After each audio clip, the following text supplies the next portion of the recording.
Well, I think a lot of times when I have someone on, I like to start with their background to give people a little bit of context. But in listening to some of your podcasts that you've been on as a guest and you've hosted, your background is a bit different than most. You speak quite honestly and vulnerably, which I think is so interesting because people who don't know you and just see the comedy, they don't really see that. They don't see the other side of you. And I think it's, as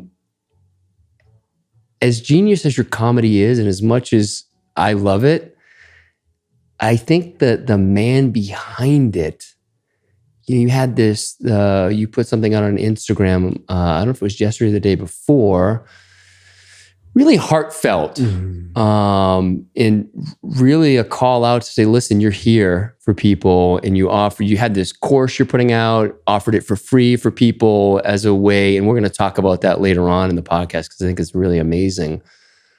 But I loved you putting that out so I could I could show my people who maybe don't see that side of you that this isn't just, a guy who's really funny. Like there's so much more to you and what we will get into. And I'm going to read this before we get into your upbringing. This is your bio or part of your bio on your website. I'm excited to hear my bio. And it says JP, he is a YouTuber, comedian, emotional healing coach, which I just don't think people know, author, speaker, world traveler, and curious student of life. And it didn't say this, but you are yoked as well, which is awesome. You hide it really well. I should put that on my bio. Yeah, put that in the bio. And your videos have over 300 million views. So there's a lot there. But I think the part that gets brushed over is this maybe emotional healer, or at least maybe that's just, maybe it doesn't. I mean, you could certainly speak to that, but, and we'll talk about Paul Chek and your relationship with him. And I love how that's part of your foundation. And there's so much beauty in what Paul's medicine is.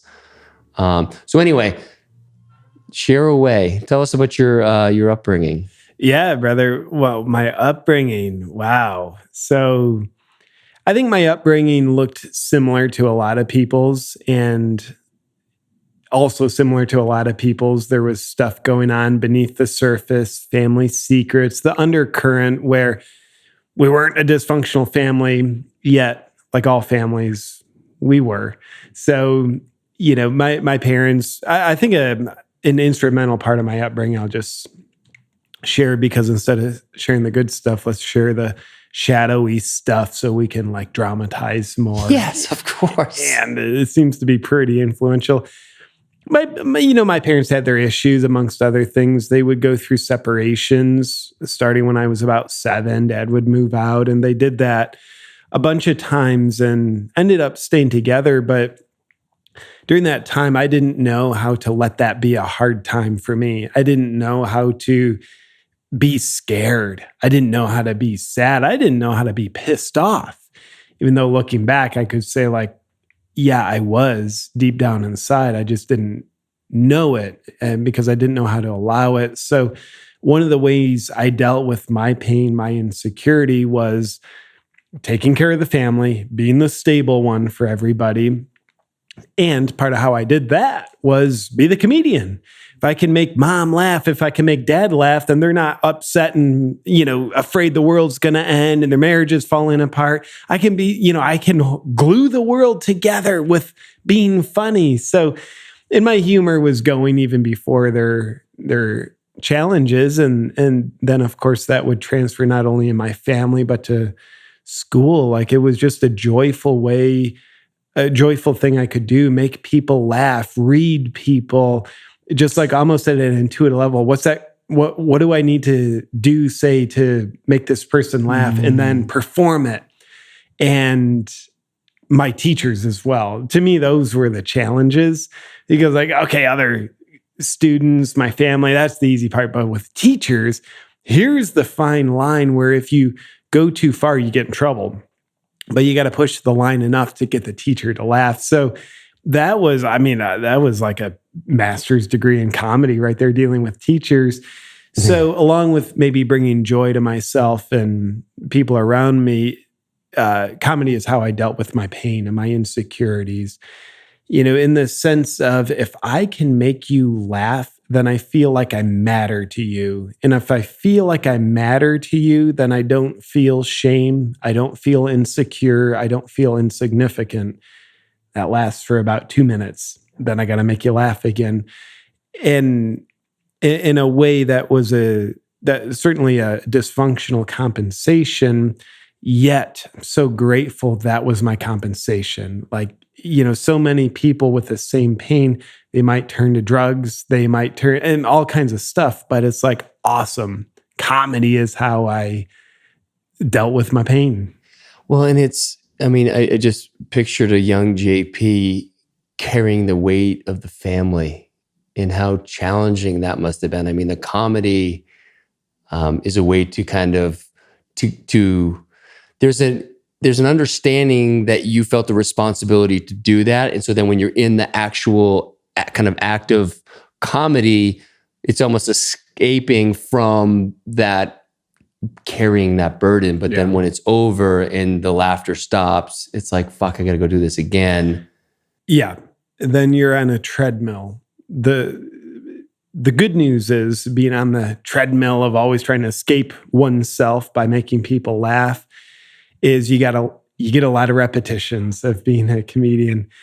But the bad news is you're running from yourself. So, when I look at anyone with an active, real active sense of humor, and like at the level of being a professional comedian, you see one of two types of people. And I'm talking like adult comedians.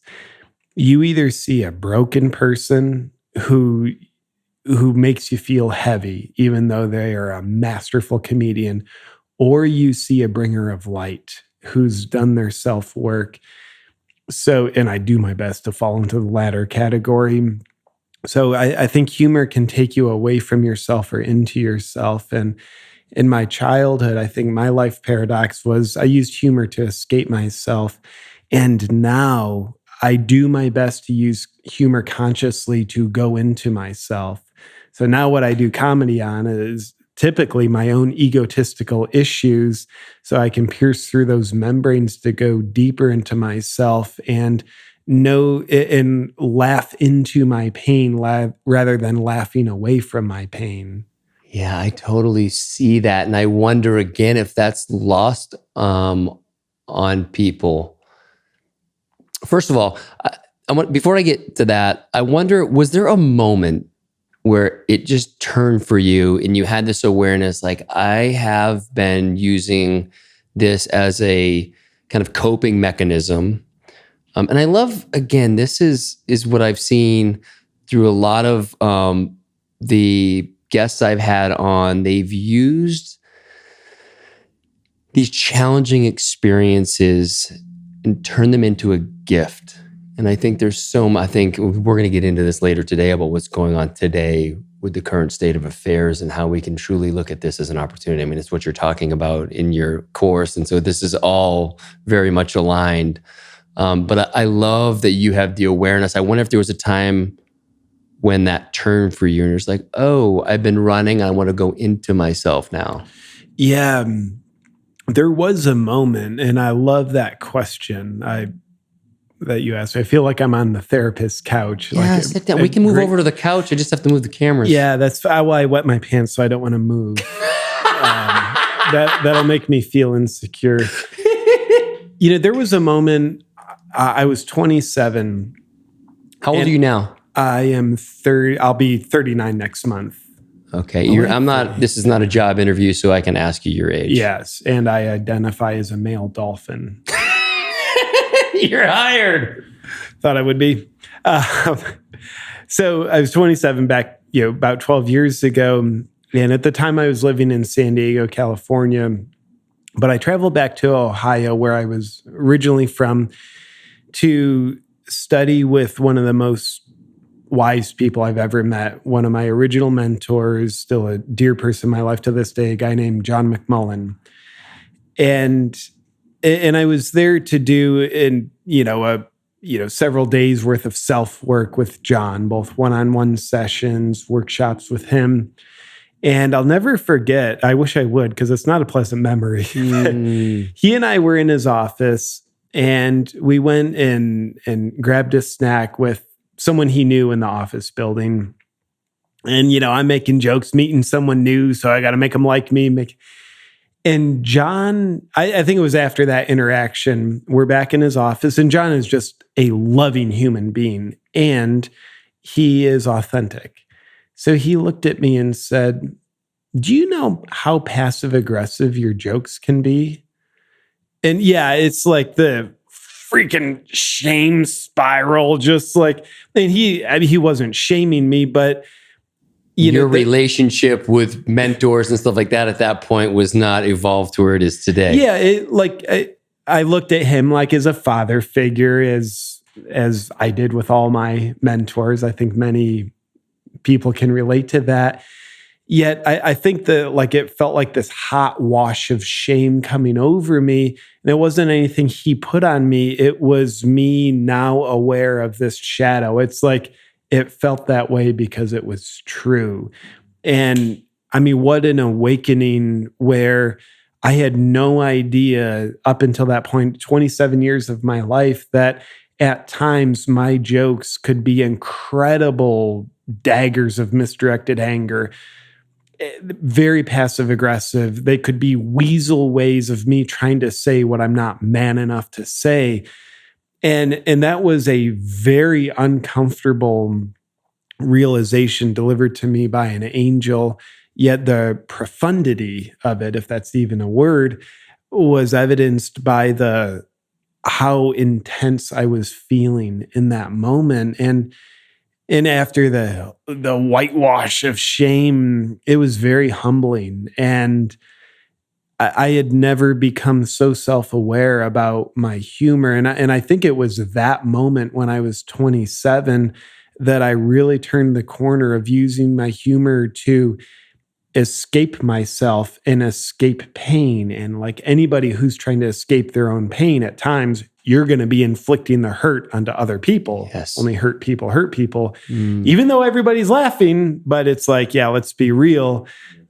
So I turned that corner to using my humor to go into myself, not with perfection. Obviously, I'm still not there, but I became the newborn colt with wobbly legs, starting to stumble my way into myself with my humor.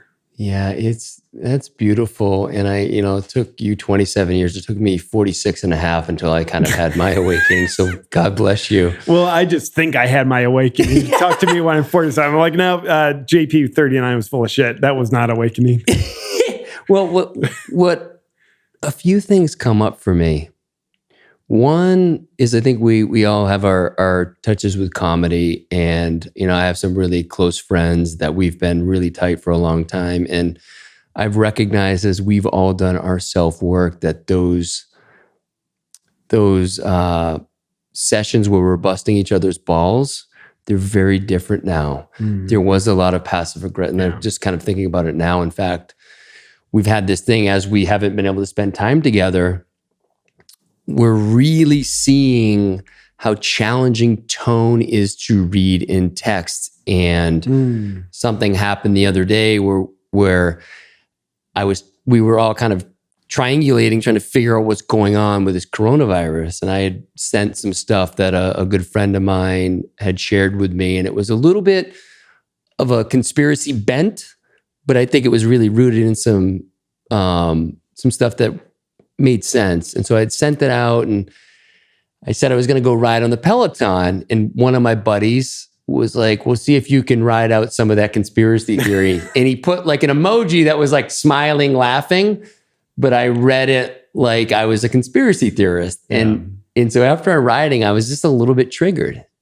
And so I shared with them. I said, listen, I know you didn't mean it that way, but that's the way it felt. And so instead of me just sitting with it and just letting it eat me up, like I'm going to share it. And he's just like, yeah, dude, I knew it was, going to be misunderstood. And it's not that I'm sensitive Sally here, but I think it just brought to mind that would have never, I would have come back with something and it would have been this thing where there was just this underlying tension. Yeah. And so I love that you had this awareness about that. And yeah, I think one of the things you said that I would love you to speak a little bit more deeply on is when your mentor said that to you. I think a lot of us, when we have this visceral, physical response, like retching response, we don't acknowledge it. Yeah. We're not taught to. And I think as you do the work, you start to really read the body and how it responds.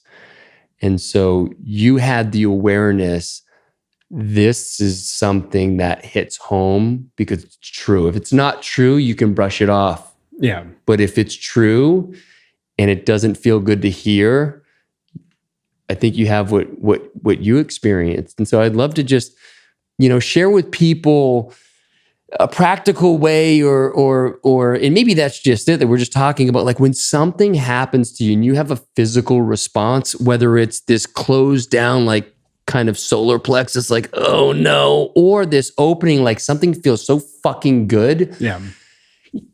In that case, it's like, go do whatever that thing that made you open up. That's your path. Like, go do that.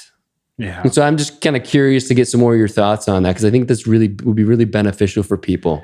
Yeah, for sure. So, and I'd be delighted to share a one question practice that is powerful as hell. I've been using it for well over a decade. Yet first, some quick context. We live in a time where we compete for gold medals and victimization, and we pretend someone else is doing it to us. So we're living in the age where not everybody, yet a lot of people are connoisseurs of outrage. How can I be offended? So let me look for things that aren't about me that I can get mad at, and I'll hurt myself over them. In other words, I'm hurting myself, self-victimizing, yet pretending someone else is doing it for me. And I get rewarded for this, both socially, other people feel sorry for me, and it makes me feel significant. Give us like an example that would be appropriate.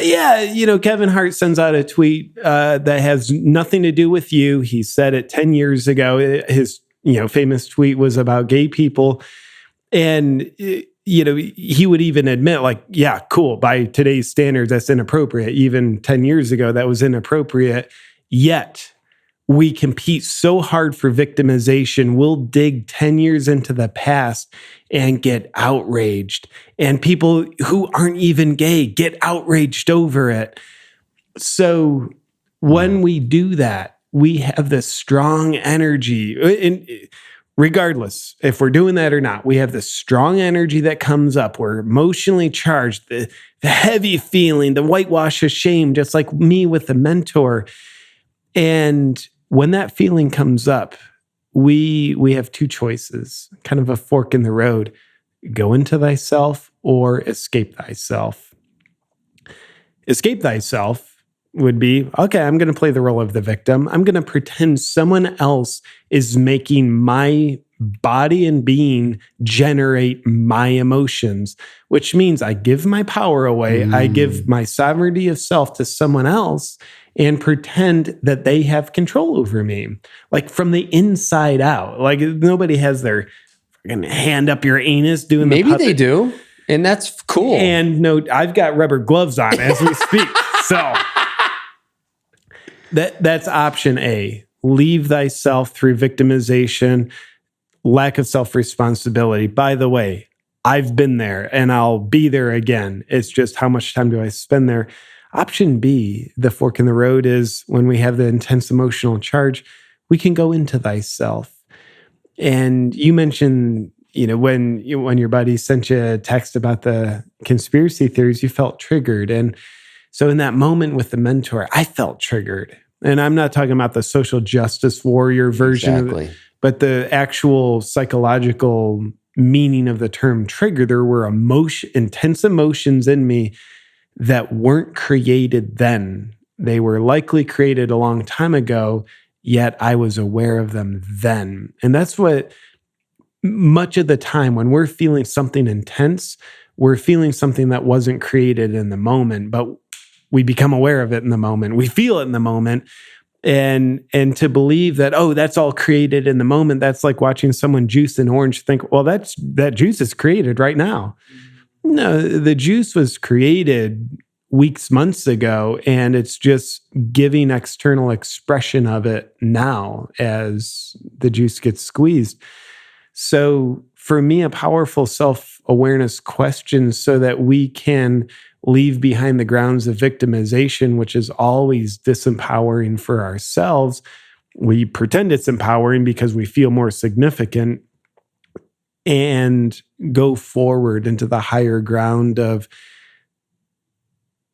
having our own power and learning from our past so we can grow and become a better person, which means we allow ourselves to be truly more of who we actually are. A question I love to ask in the face of the emotional charge that nobody wants to feel, but it's there. The question is, what does this say about me? I am feeling this shame. What does this say about me? What does this say about me and my past? What does this say about what I have to learn? What does this say about feelings I need to feel that I've never felt before? What does this say about when I've been in a similar experience before? What does this say about being in similar feelings before? All summarized with, what does this say about me? Rather than, what does this say about what someone else is doing that they shouldn't do, and I can cancel them if I get enough people on board. So, well, I love that, and that's definitely something I wanted to talk about today. Is with this kind of cancel culture, is that what they're calling it? There's a bunch of different names, but we should cancel culture, Cal. We think we can do that. We probably. Do you know a guy that can do that? I got a guy. I got a couple guys who could cancel culture. Now that I think about it, but it's, I'm not affected by it because I'm not necessarily in the, I'm a amateur comedian. I'm not out on the tour like you. But what has it been like as these things are coming up? How have your routines changed, if they have? Are you much more careful about the content you put out? Do you run it by somebody or a group of people just to make sure? What happens with people who are reaching out to you? That's something, again, I was thinking about. I'm just getting into this game as the podcast grows, and I have people on that are maybe a little bit more controversial, a little more fringe. These people will come out of the woodwork. Yeah. And then I know I just asked you about fucking 10 questions, but hey, feel free to answer any of them or come up with your own. But yeah, like how have things changed since the Kevin Harts and all that stuff's happened? Yeah. For me, nothing's changed. And here's what I do. I almost just threw up in my mouth. Before I create content, write a video, write stand-up, I get very clear on where I'm coming from, which is my heart. If I'm not in my heart, I don't create. I don't like to create from a place of misdirected anger or like, I need to have a conversation with my wife, but instead of doing that, let me just write this comedy so I don't have to say what I actually need to say to her. So I get in my heart, and then I run the material by no one. And I feel as though I owe that to myself to let my voice be my voice and not ask anybody else's motherfucking permission for me to have my voice. And period. I fucking love that. That is not what I expected for an answer, but it makes perfect sense. It's you feeling into your heart, and whatever comes out, it's just, that's what's in you. And I think, again, I don't want people to miss what you said earlier, because I think, again, there's probably confusion for people, but the very things that you're making fun of are parts of your life. And you're bringing it to light. You're not making fun of your, and I think, knowing you, I know that.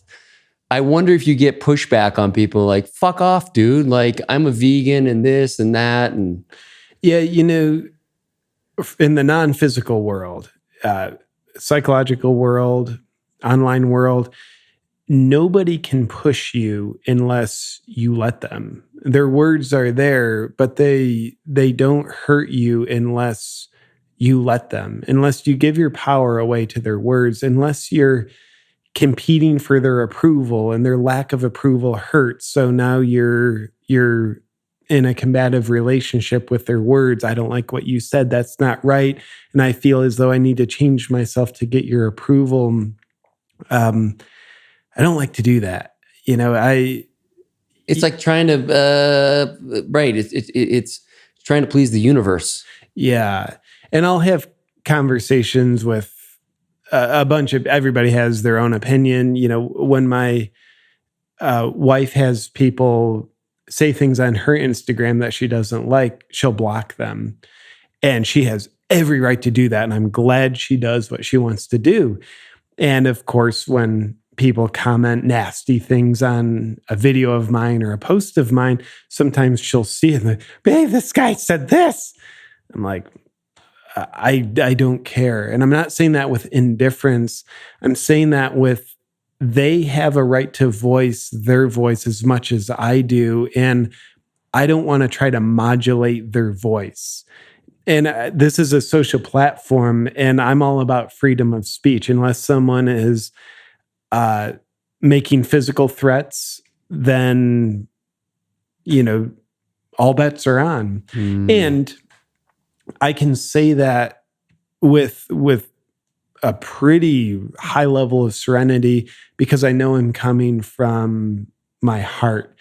In the past, there's been, a couple instances where I've put something out, it's actually shocking to me how low the percentage of pushback I get. Like, I was just in my YouTube analytics, and the vast majority of my videos, the thumbs up, thumbs down ratio, it's 98 to 99 to 1 or 2.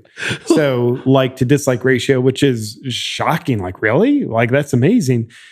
But I remember this one video I put out. I was in Costa Rica about 3 years ago, and I was going to be there for 3 months. That's when my wife and I were starting to date.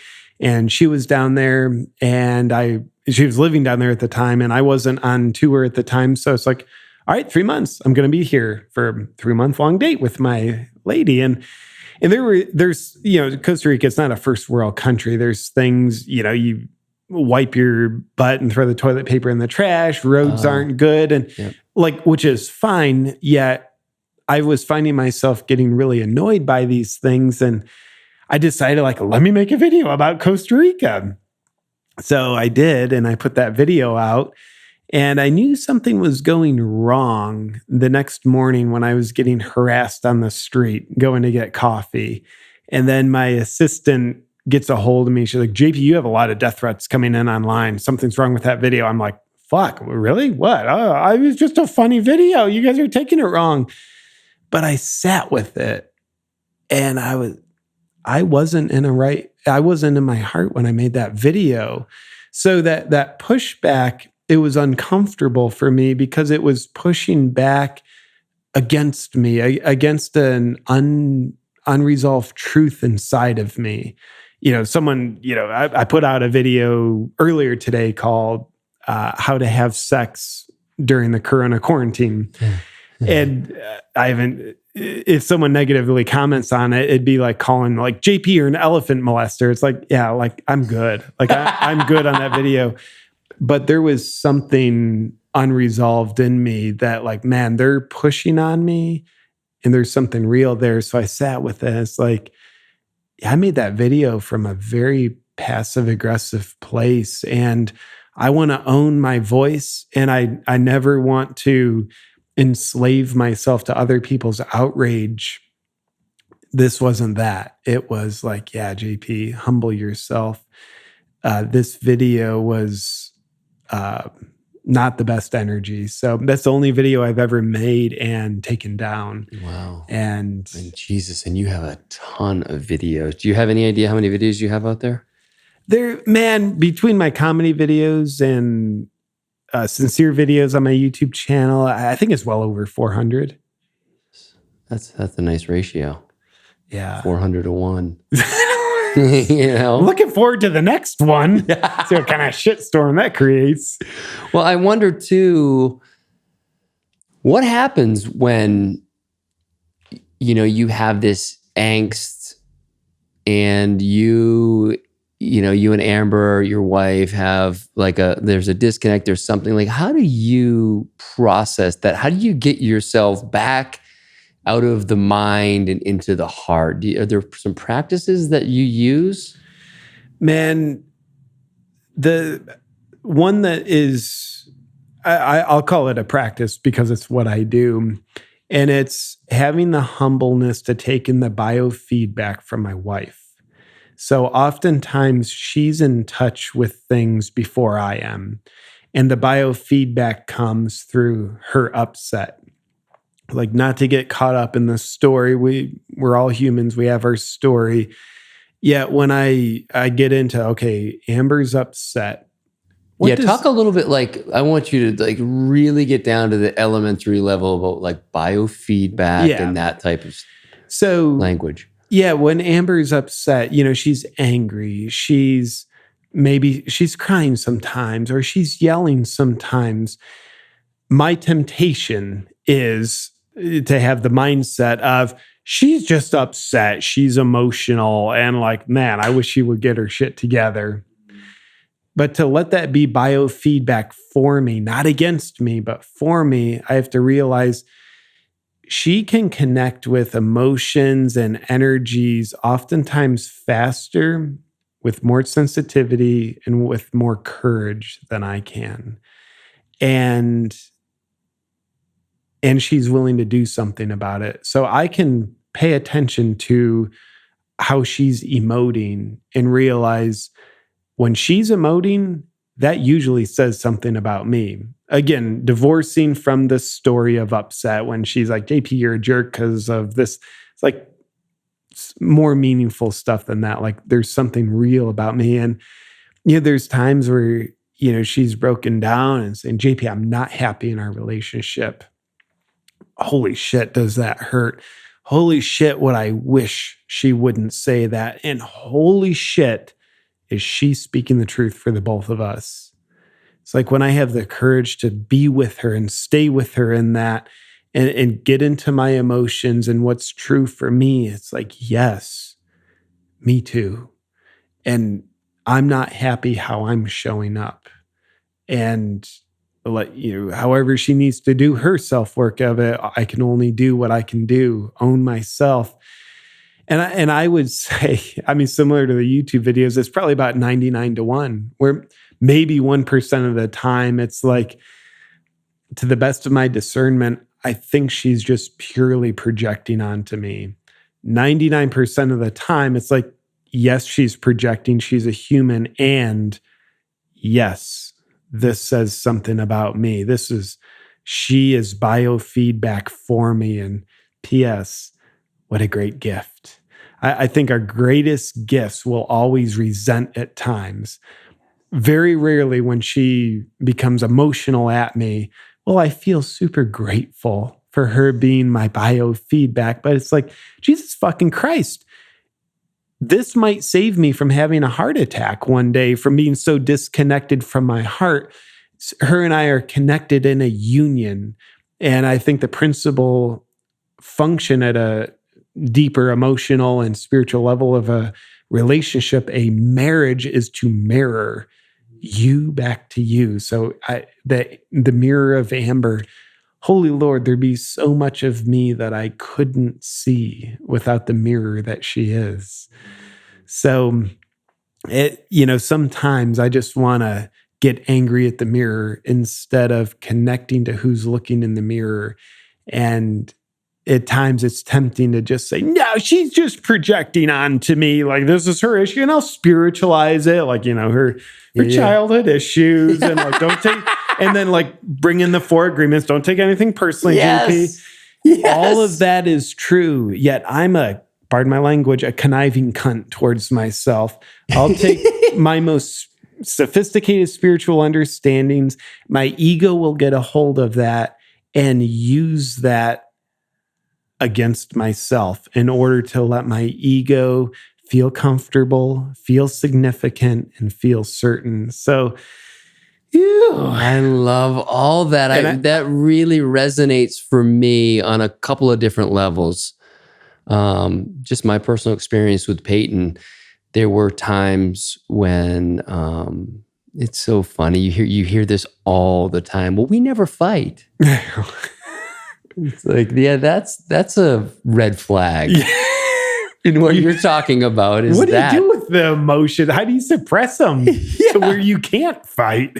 And we had this long period of disconnection, and much like with Amber, I have so much gratitude for Peyton having the balls to stand up on multiple occasions and say, this is not okay anymore.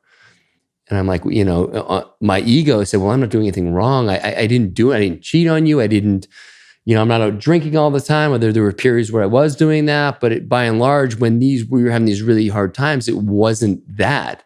It was just me being completely disconnected.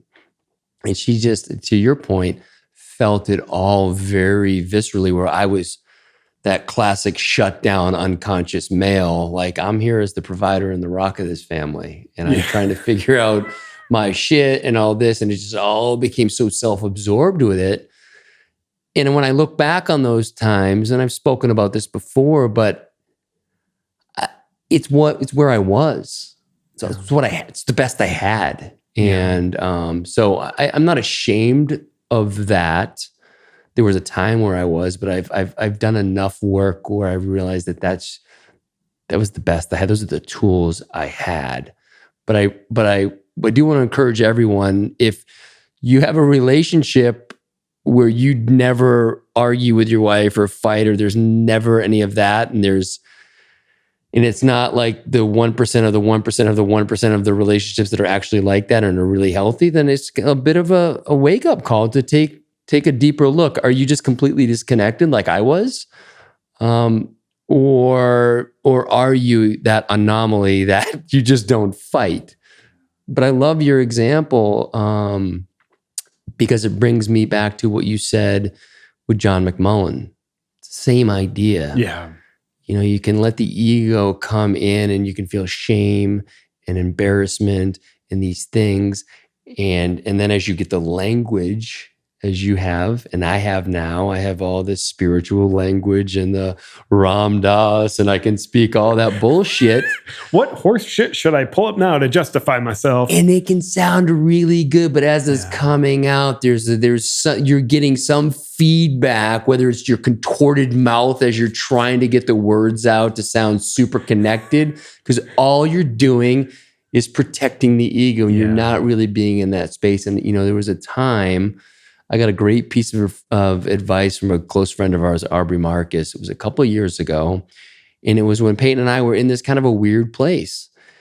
And we were at lunch with Kyle Kingsbury. And I said, we got to go home and we got some stuff we need to talk about, she said. And he said, just go in with no strategy. Just go and listen. And it's like, well, I always have a strategy. I'm always trying to protect myself. I always need to be right. Yeah. Yeah. But coming from, again, it came from his heart.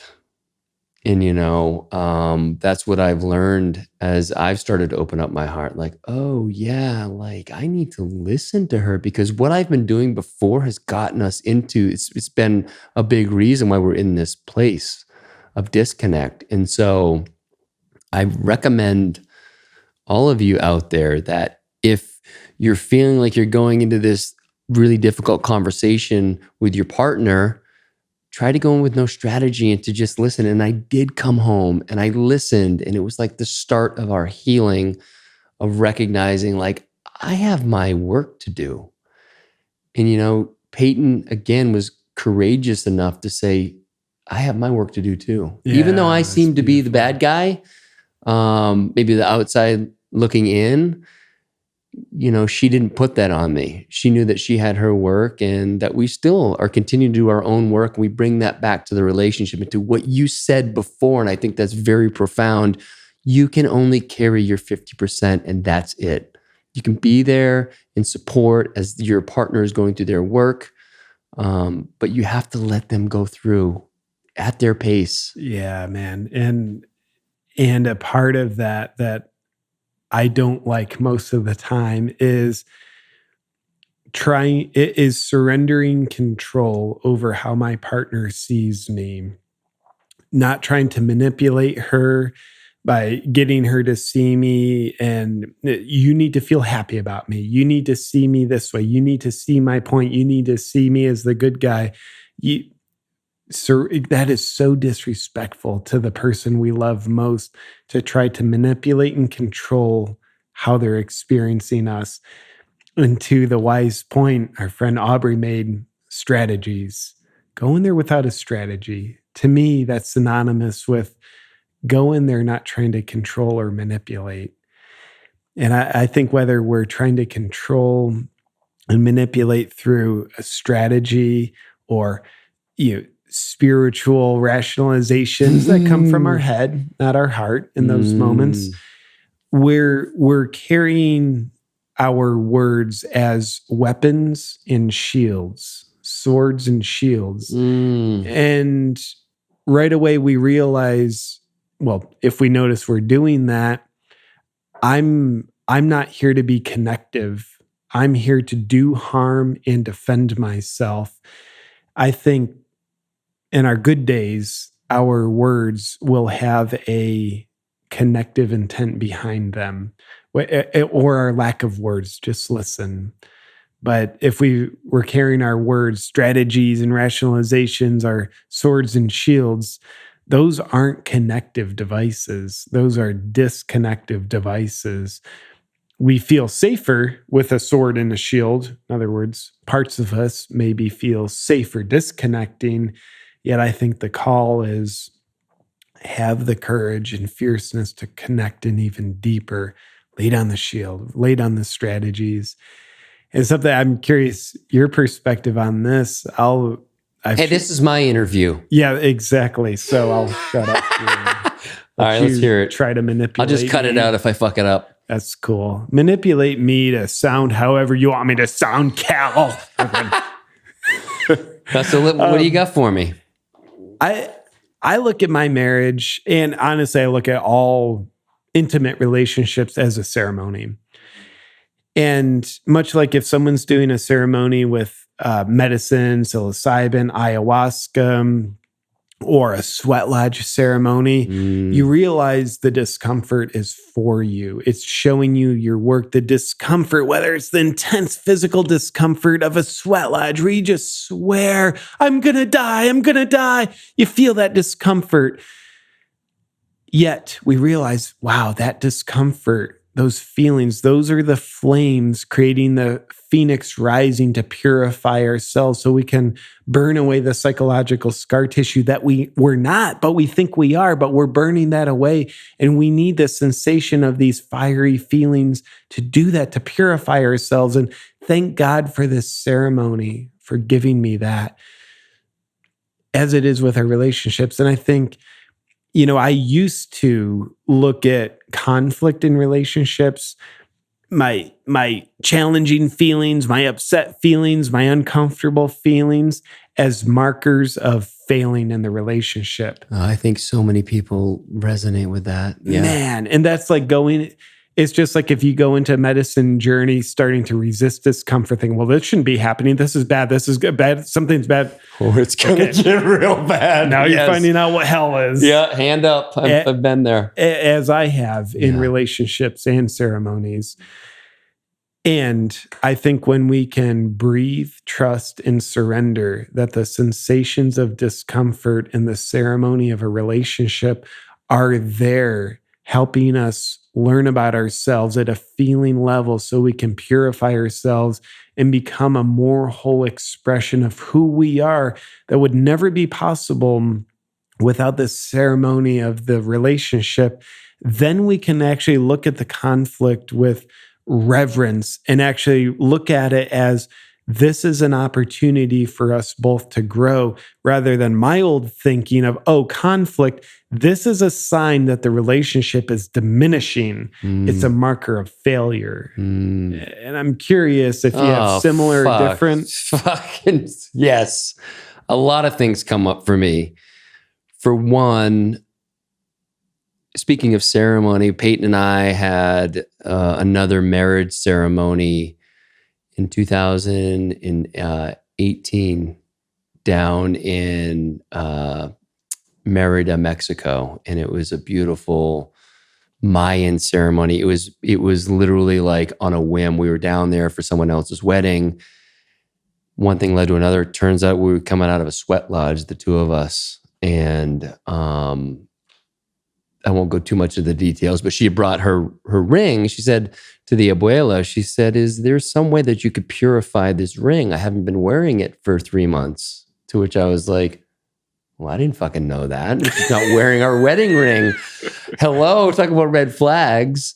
Yeah. But at that point, we were on our course to healing. And so fast forward a couple of days, we had this amazing ceremony. And in the ceremony, it was recognizing that 18 years earlier, we had gotten married and we had particular roles we were filling at that point. And those roles no longer served the relationship. And in this ceremony, which is very different than a traditional ceremony we'd have here in the States, it was all about recognizing the shadow side, pulling the shadow side into you and owning it and not pushing it away. And forgiving each other and one another for all that has happened, and just know that we're all doing the best we can. And so this stuff was a beautiful kind of rebirth for our relationship. But to speak more clearly about this, one of the things that really comes up for me is this notion that these things aren't happening to me, they're happening for me. And I deeply resonate with what you're talking about. When there's conflict in the relationship, there was a time I was like, fuck, like, well, what's going on? What can I do to fix this? Or is this fixable? Like, what's going on? It's like, no, it's information that you need to do the work. And I think by and large, men, unfortunately, we have the models that we've had growing up, the models, unfortunately, that are very vocal out there in our community are largely unconscious. And it's put your head down and get it done and fucking, it's like all that language around it. And there's no nuance to it. There's no discernment, as you said earlier. And I really believe part of my role, my act of service is because I've been on that side, that unconscious male with good intentions, like a lot of men, but just completely disconnected because that's all I knew. And as I've started to find this other way, and I found my way, as you said, into my heart, like truly into my heart, where I fucking cry all the time out of gratitude and grace. And it's something that I've never done before. I'll be talking to my buddy Dave on the phone, and it's like, I just start crying. It's like, it's such a beautiful thing. And I think men need to see, honestly, like men like us out there who are connected. We're connected with our partners. We're connected with our kids, if we have kids, with our brothers and sisters. And so, again, I feel like my role is to show up in a way that is really connected to my heart, and to let those that are struggling to get there to know that it's okay. Like, it will happen. You just need to continue to do the work and to trust, because that disconnected feeling, it's like you said, you're just using the shield and the sword, and that's all you know. And it's okay. You don't throw it away. Yeah. There's a time and a place to use that. Absolutely. But boy, when you put that down, you asked me before we got on here, we were over looking at, I was showing JP like my sauna, cold plunge in my gym. And I remarked that I used to lift a lot of weights over there 30 pounds ago. And you asked, well, why aren't you doing it anymore? And without going too deep into all the details, I lost 30 pounds of muscle because I was starting to heal myself. And I just stopped that really intense training. It didn't have the intention behind it that my healing was. The healing was stop training so hard so that these remedies can really start to take hold at a cellular level. Okay, loud and clear. I'll stop working out. I start shedding the pounds. I start softening. What happens as a direct or indirect result?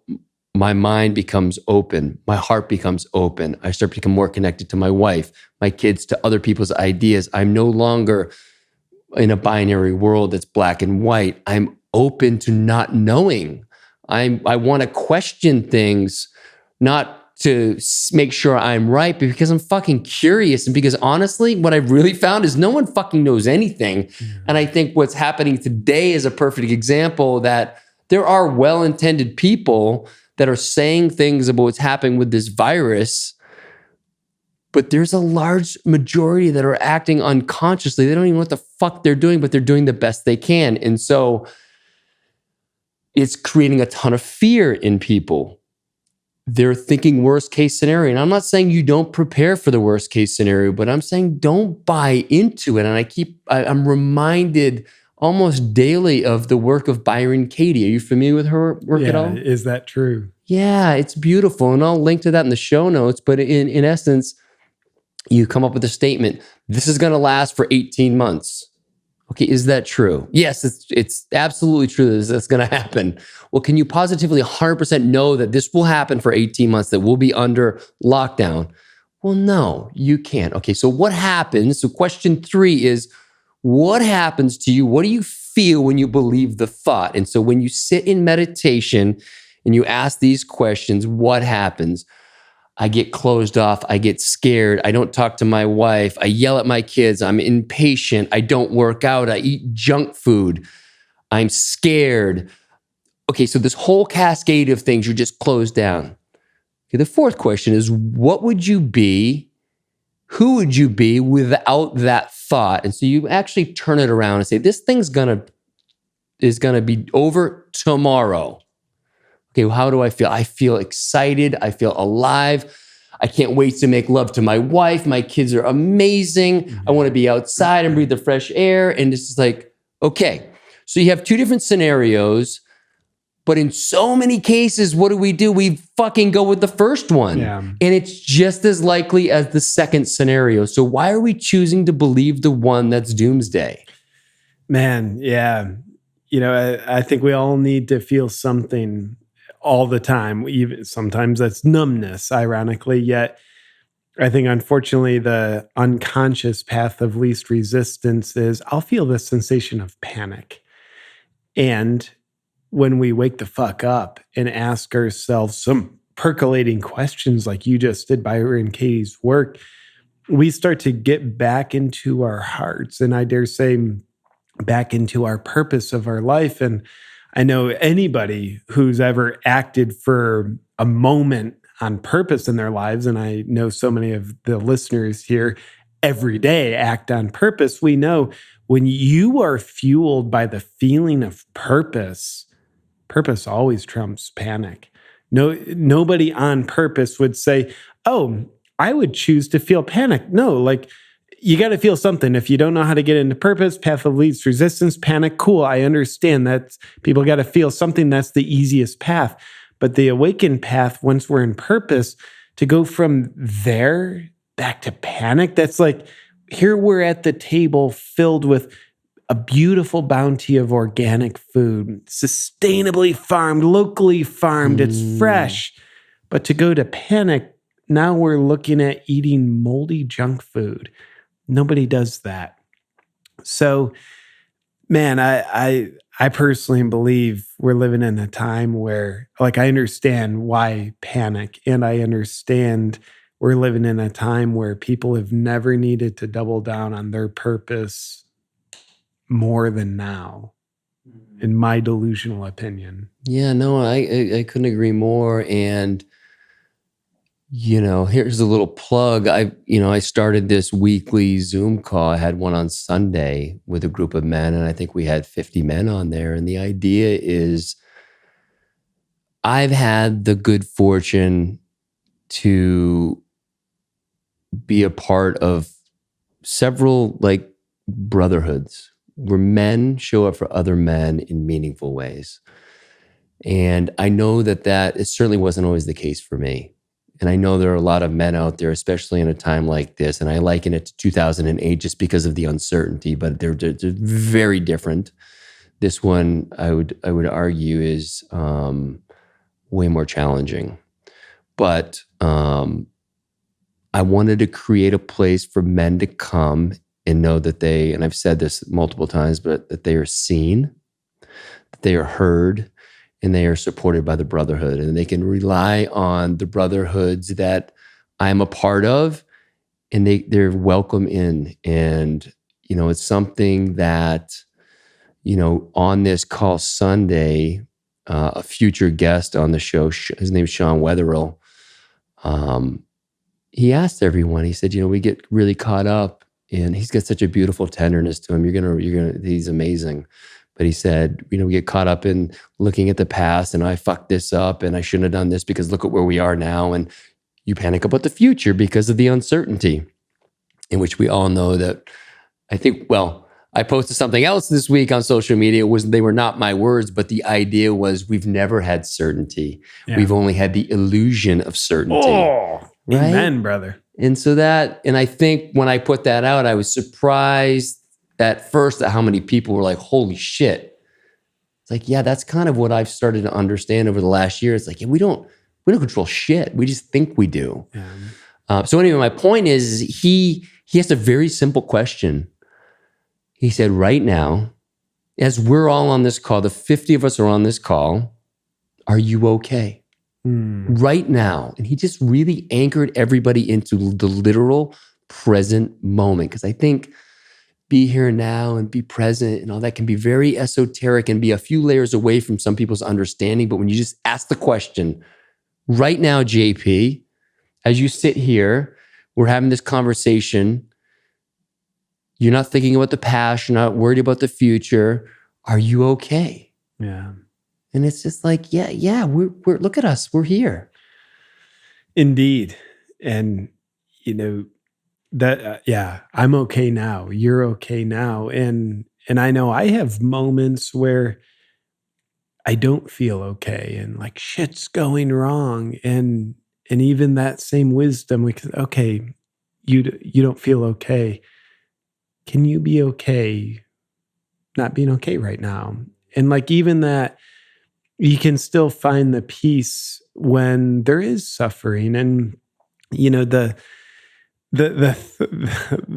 I love how you extrapolated you exemplified the catastrophizing that so many people are doing. Like this recession and like the death, it's going to last for 18 months. And while that's pretty unlikely, let's pretend it, even if it does. Like, let's say we only have 18 fucking days to live.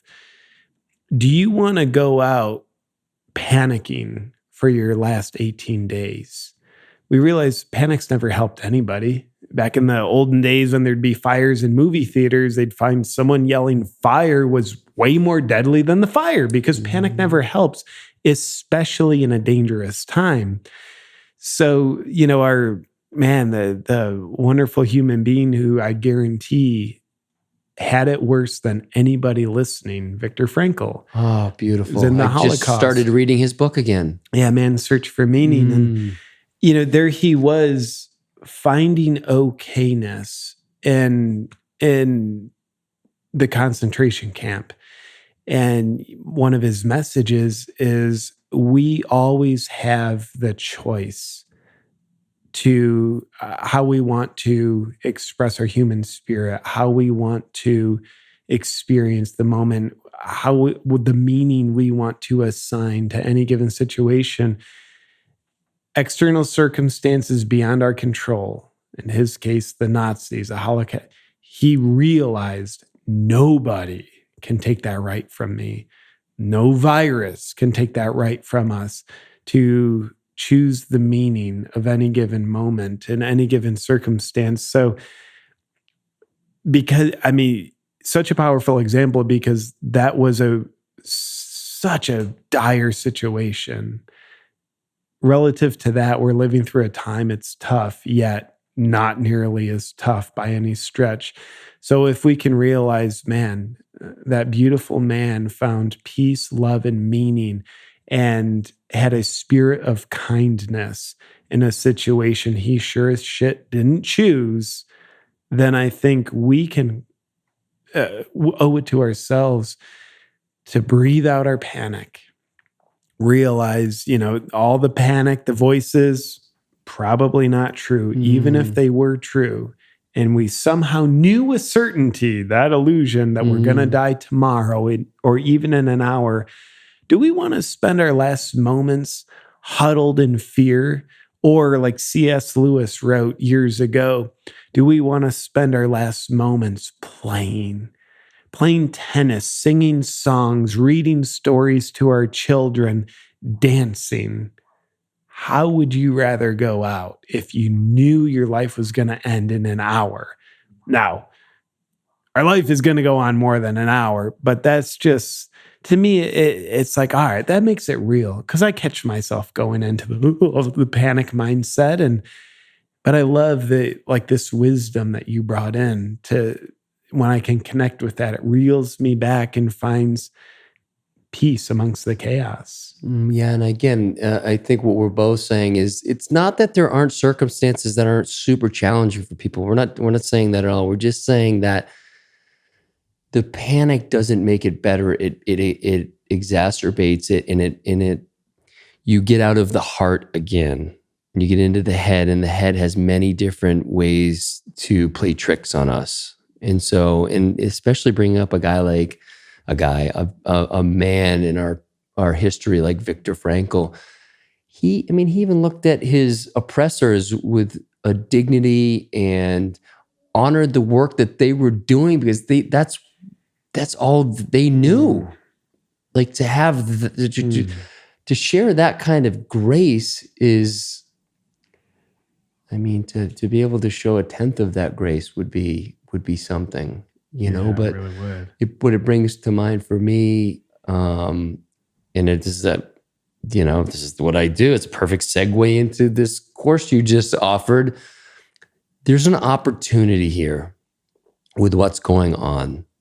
We're on, we have this social distancing, or we can call it physical distancing, which is not my term, but I really like that because it allows you to still have that social component. You're just physically distant. We can look at ourselves as being on house arrest, which I've heard that said as well.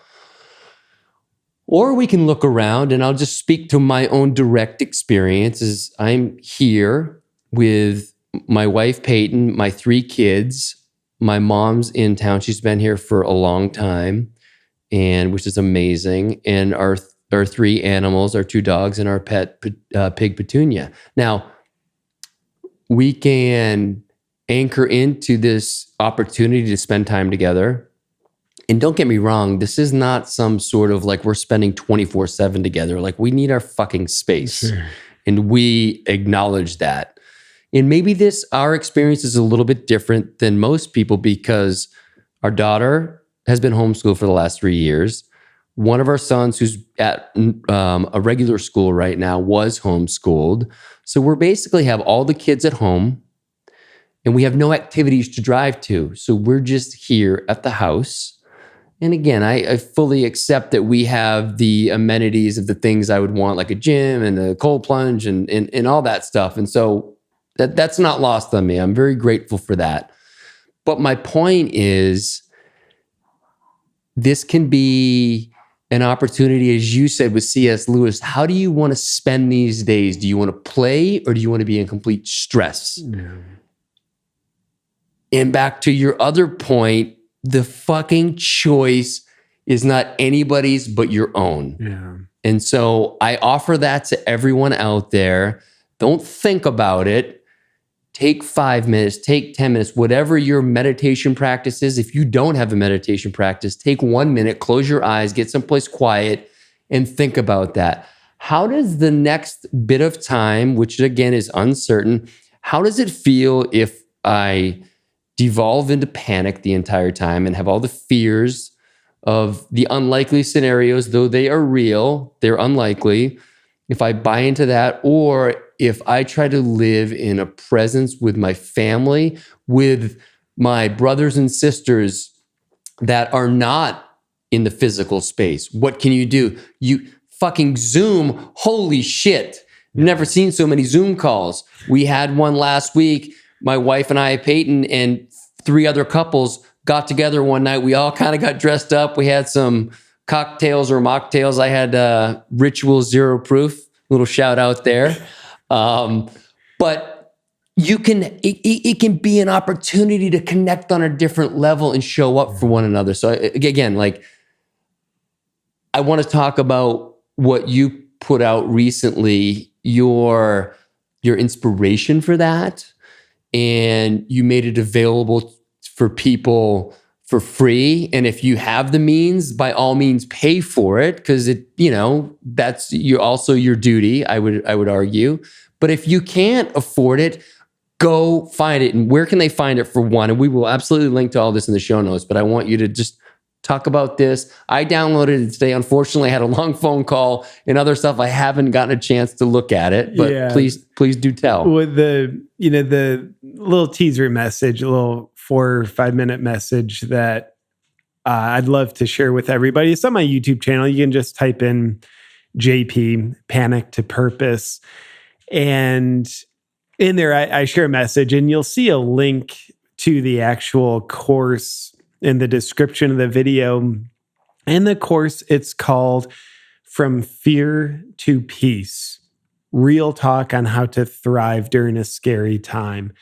And what it is, it's a playbook of perspective and practices to help support anybody in making this challenging time a time of opportunity rather than catastrophe. So, and of course, I've been graced to have powerful mentors. I've been graced to have the opportunity to do a lot of self-work and work with clients over the years. So I wanted to share what I know that's been helping me immensely, and that's helped people and myself in many challenges over the years. It's a time like, man, people need this the most. I just want to give people a playbook that can give them the essentially a sense of certainty that they are taking care of themselves during this uncertain time. So, and of course, I know a reality for a lot of people. There's dings in finances. Some people are losing jobs, getting laid off. So, of course, I said, like, this is not about making money. It's free for everybody. And if you've got surplus where you can make a donation, you've got that option too. But again, you can just check out my YouTube channel and the video Shifting from Panic to Purpose, and you'll see the full course link in the description of that video. And yeah, man, I think it comes down to, we all need to help one another. A man, he's been so powerful in my life, Tony Robbins. He simply says, and it just seems remarkably true so much of the time, that when you're suffering, it's because you're making everything about you. But when you can contribute to other people, your suffering starts to diminish.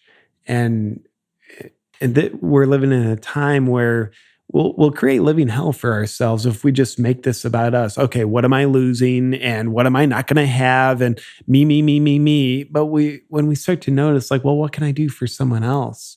Then we get into the energy of the feeling of purpose, not panic. So we realize, wow, why does this feel better to help other people rather than being stuck in my own world, dwelling on what I'm losing, what I don't have? It's like, oh, because like I'm panicking there, and now I have a sense of purpose. And I think one of the things we all have in common is the common purpose of being here to contribute to other people. That can take many literal shapes: podcast, music, writing, being the best father, the best mother, being a businessman. But man, I think part of the purpose that we all have in common is contributing to other people outside of ourselves.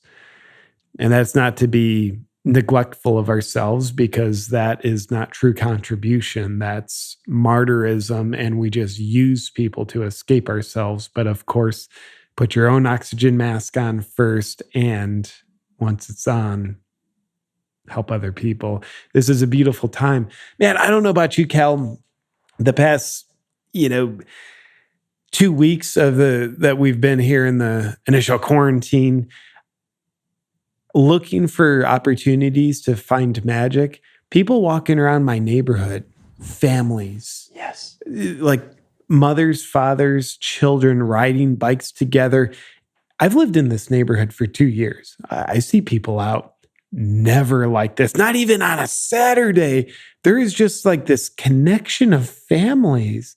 I'm like, man, this is beautiful. It really is. Yeah. I'm sorry. I see the same thing. And, what's really been beautiful, and I just mentioned Zoom because I think it's a perfect example. For so long, we've looked at technology, the shadow side. We get wrapped up in social media. We get sucked into YouTube. We get all these things that pull us away from presence. But what we're doing today, what I'm seeing in large part, people using these technologies to connect in a meaningful way. And it's beautiful. It's the platform I'm using with Zoom to connect with other men. And I'm doing another call. It'll be, by the time this comes out, it would have been the previous Thursday. But one of my guests from episode 10, Ryan Frizinger, is going to come on and speak to, his thoughts about this kind of pandemic being a wake-up call. Yeah. And what is it waking us up to if we're choosing to, have that awareness, and what can we do to better arm ourselves? You came over here and you gifted some oil of oregano. Like people don't know about these remedies. We're so reliant on the healthcare system to fix our problems, but we did this walk beforehand, I was in bare feet and I had my shirt off, like getting vitamin D, getting the earth's grounding. Like these are things that people have been doing for millennia, but they've been lost on us. Mm-hmm. And so maybe this is an opportunity for people to discover this. And that's one of the things that I'm really intent on. Is I feel like we have people's attention. So what can we share with them? Can we feed them bullshit? Or can we feed them stuff that they can rebuild their foundation on? It's just like that. Something as simple as being outside, fresh air, taking a cold shower. Why is that important? Getting in the sauna, sweating out the toxins. Like, why is it important to exercise? Like all these things that we're so used to adding to our lives. We're so used to trying to find that next supplement. It's not to say the supplements aren't beneficial, but we're trying to add things to our lives to improve it, where it's been my experience, the more shit I take away, weeding the garden, so to speak, the better I feel, the more I can tell when something's working or not working. And so to your point, I really see this as an opportunity. As again, I launched my podcast a couple of months ago, and I have lots of ideas about how I want to grow and the different things that I'm working on. And all of a sudden, this opportunity presented itself for me to show up for men. That's like a big calling of mine, because men showed up for me, like Kyle Kingsbury, when I was asking all the questions and I didn't have any of the answers, or it's not even the answers. I didn't know how to ask the question. And then as you ask the right questions, there aren't answers. There's just more questions, and there's more inquiry, and there's a beauty in that. And that's, again, away from that old mindset where we're problem solvers as men. And there's a time to solve problems. And then there's a time to surrender to the unknown and the curiosity and the wonder. And that has been such a gift for me. And it's because other men have modeled it for me. And throughout my life, there haven't been a ton of men like that. There have been men that have shown up for me. I think about my old business partner, Will Hobart, I was a trader in Chicago. Now, you can imagine what can happen in that industry. It can get really dirty, scummy. I would think, like you can bring out the worst in people. And I don't want to say they're bad people. I'm very careful. It brings out the worst in people. There's a difference, right? Sure. Bad behaviors, ego behaviors. Yeah. And I was fortunate enough, or, I used to think I was fortunate enough. There's also this notion that you find the people, they find you for a reason. And I couldn't have found a better mentor than Will. And so he's been someone that's been a steadying force in my life for the past, this was back in 95 when I started working there. And so he's still a big part of my life. As just leading by example in the way in this crisis, just hearing how he's showing up for, my old trading firm and the people that aren't even working there anymore, but he's really doing what he can to provide them with opportunities. It's amazing. It just reminds me there's so much that we have the capacity to do. And to your point earlier, what is your gift that in this time you can give? Maybe it's not money. Maybe it's not your time. Maybe it's you are a really good guitar player and you can play music for people and you can put it out on your Instagram or whatever. There's just any number of ways. Like, just think about what your gift is.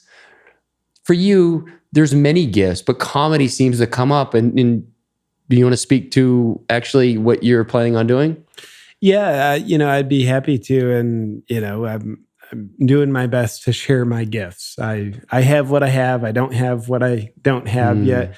What I do have is my gifts, as we all do. Yet, one of the gifts I have is helping people laugh and bring levity to a pretty heavy situation. So, one of my realities is I do a lot of live stand-up comedy shows. That ain't going to happen. How many shows got canceled? Yeah, it's a good question. All through the summer. So, months. Yeah, months of shows. And, that's a relatively sizable portion of my income. And so it's like, okay, let's look for new business opportunity. But money's never my motivator. My motivator is helping people. So how can I help people bring levity to their lives when they need it the most, and even maybe splash into new levels of thinking? So I decided I'm going to do a live stream comedy show every Friday night until the quarantine's over. And I'd love to do this comedy show for a long time, yet also hopefully it won't have to be a long time. But regardless, I'm in it. I'm committed. I'm going to do this thing I've never done before. I'm going to bring the best gifts that I can. It's going to give people a night out while they're in their living room. I'll be in my living room. I'll be in it with everybody. And it'll be a combination of stand-up comedy, sketch comedy, commentary comedy, Corona comedy. And I ask people, think about like Saturday Night Live, except it's called Friday Night Still Alive. Yes! So, of course it's got a fucking great title. Yeah. Love it. And, it's going to be sloppy. I'll have my videographer there, yet, like coronavirus quarantine, it's not going to be full production staff. So the rawness or organicness of it is something real that I think is actually more connective about it. Like, cool, here's me in my living room. And, when stuff goes wrong on the run of the show, like, we're going to laugh about that too. But I'm looking forward to being with everybody for Friday nights until until we graduate to something else to do. And, I can give you the link for the show notes. Yeah, if that'll people be in there wanna for sure. Join in on the Why don't you comedy. say it right now in case people don't want to go to the show notes, but we will link to it. Yeah, man. You're talking to a guy who's not even astute enough to know what the hell the link is. Perfect. So check out the show notes if you want to. It'll be in there. But man, yeah, it's comedy and learning to laugh at what we don't know how to laugh about. It's a gift that I have, not in a way that makes it go away, but in a way that helps the pain transform, where humor can be an alchemist. And everybody has their gift, just like you mentioned. Is it playing the guitar for someone, or is it a helping hand? Are you going to the grocery store and you've got a neighbor across the street? Maybe they've got small children, or maybe they're elderly or in a wheelchair. Can you call them up and say, hey, do you need anything? I can leave it on your front porch. We don't even need to cross-contaminate here. Yeah. Man, that giving matters just as much as any other kind of big artful giving. But man, we all have something to give. I guarantee that. And if you don't think you have something to give, you're full of shit. Quit playing the role of the victim. Yes. Receive when you need help and realize you've got something to give. And it feels damn good and damn purposeful to give. It does. And, I think I'd love to just mention a few things that I've recognized people doing as a way to give. If you have the means, and again, if you're like in the service industry and you're out of work, this would not apply to you, I wouldn't think. But, you think about all the people in your life that are affected, the man or woman who cuts your hair, who does your nails, who does your wax, who does, the restaurants you go to. Like think about, I know some people are buying 6 months worth of hair appointment gift certificates. And so it's getting money in their pocket. It doesn't mean you have to use them right away either. Maybe you use them next year, but you give them like those.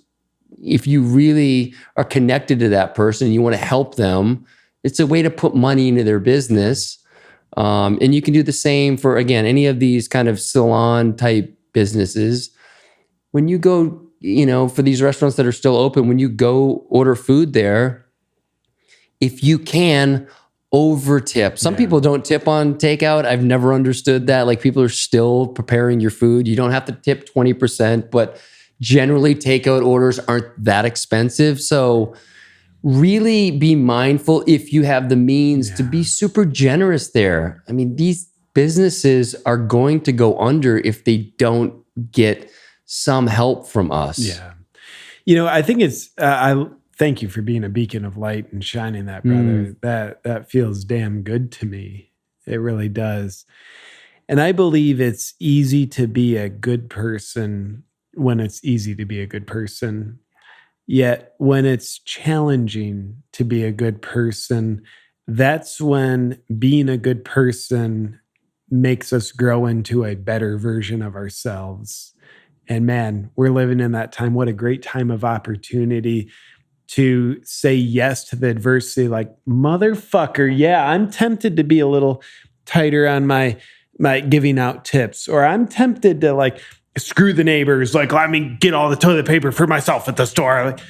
We're tempting, yet let us double down and say, yeah, I'm going to say yes, go right into the storm of adversity and say, fuck it. I'm being a good person. I'm being kind, no matter what. Even if other people are being selfish at times, we'll see that, hysterical at times, panicky. It's not kind energy, but I'm going to be kind. What a beautiful opportunity to say yes to that adversity. And we know, we were in your weight room, the resistance makes you stronger. The adversity to being a kind person makes us a stronger, kind person. So we're living in a time of maximum growth if we choose to say yes to lifting that weight. Or we can fall into the temptation of, no, I'll only be kind when it's really easy to be kind. That's like saying, I'll lift the fucking weight when it's a really light weight. Yeah. how strong is that going to make you? Yeah, it is. It's how you face, it's how we all face this. And again, I want to be very clear. We know that some people are in a really rough spot. It doesn't preclude you from finding that kindness. It just may be the thing that helps you through what's going on. Viktor Frankl found the currency of kindness in the roughest spot I could possibly imagine. Yeah. Which I think it inspires us. Like, okay, JP, you can do it. Like, he did it. It was 400,000 times worse than what you got. You can do it. Yeah. I've spoken a little bit about,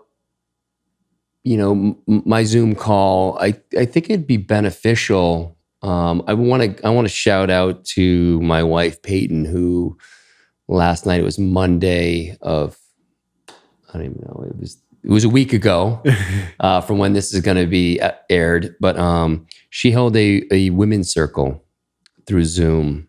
And I believe it's something that she's going to do on a regular basis. And it's needed. Women like my wife who have a tenderness and have an ability to show up for other people and be super grounded is really important. I had a friend, an old college buddy. I hadn't really heard from him since college, which is many years ago. And he was on my Zoom call. I said, listen, my wife is kind of having a tough time. Do you know of any women that are doing these things? And so I obviously sent him my wife's information, but I'm curious. I know your wife, Amber, is, she has a podcast and that's the work she's in, is really helping others. She's really in active service. So I'm curious, is there something you could share with everybody that she's doing or that she's planning on doing? Or, how can people get more of Amber's medicine?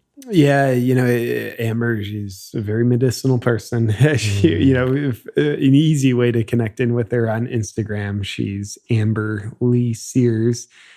And one of the beautiful things she's doing that's just a spark of joy in people's lives, she's doing now a daily dance video, putting it out on all the social medias. And she's inviting people, join in, like post your own dance video or just dance along with me. And it's not business strategic. Yet it's something that's bringing joy to people's lives. She's getting incredible engagement with it because it's like, wow, we all need that reminder to dance. Like becoming all solitary confinement within ourselves, like we know solitary confinement, it's a form of torture, yet dance is the opposite of that. So, she's a beautiful dancer, used to be a professional dancer. So that's one of her gifts that reminds people to evoke that same spirit in themselves. At one level, it can be physical, yet for me, like even more importantly, the psychological level, can we dance psychologically rather than being bound up? So yeah, man, I find Amber super inspiring, and she's irresponsible enough. She'll ask me to join her on her dance videos some days, and I've never seen a worse dancer than myself. And I don't have enough self-awareness to say no to her. Yeah, I'll dance. I'll look like an idiot. That's fun.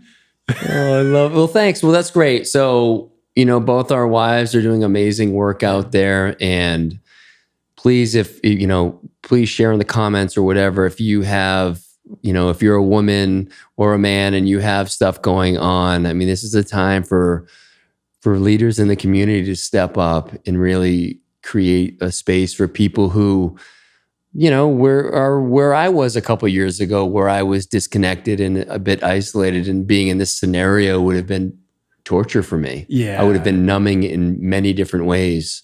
Some of them are looked upon fondly, like working out, but that was a form of numbing for me. And then you've got drinking and stuff like that. And that can be a thing that's really beautiful, or it can be something that is escapism and numbing as well. And so, yeah, I encourage anyone to keep back to this, what is your gift, and keep sharing it, keep showing up.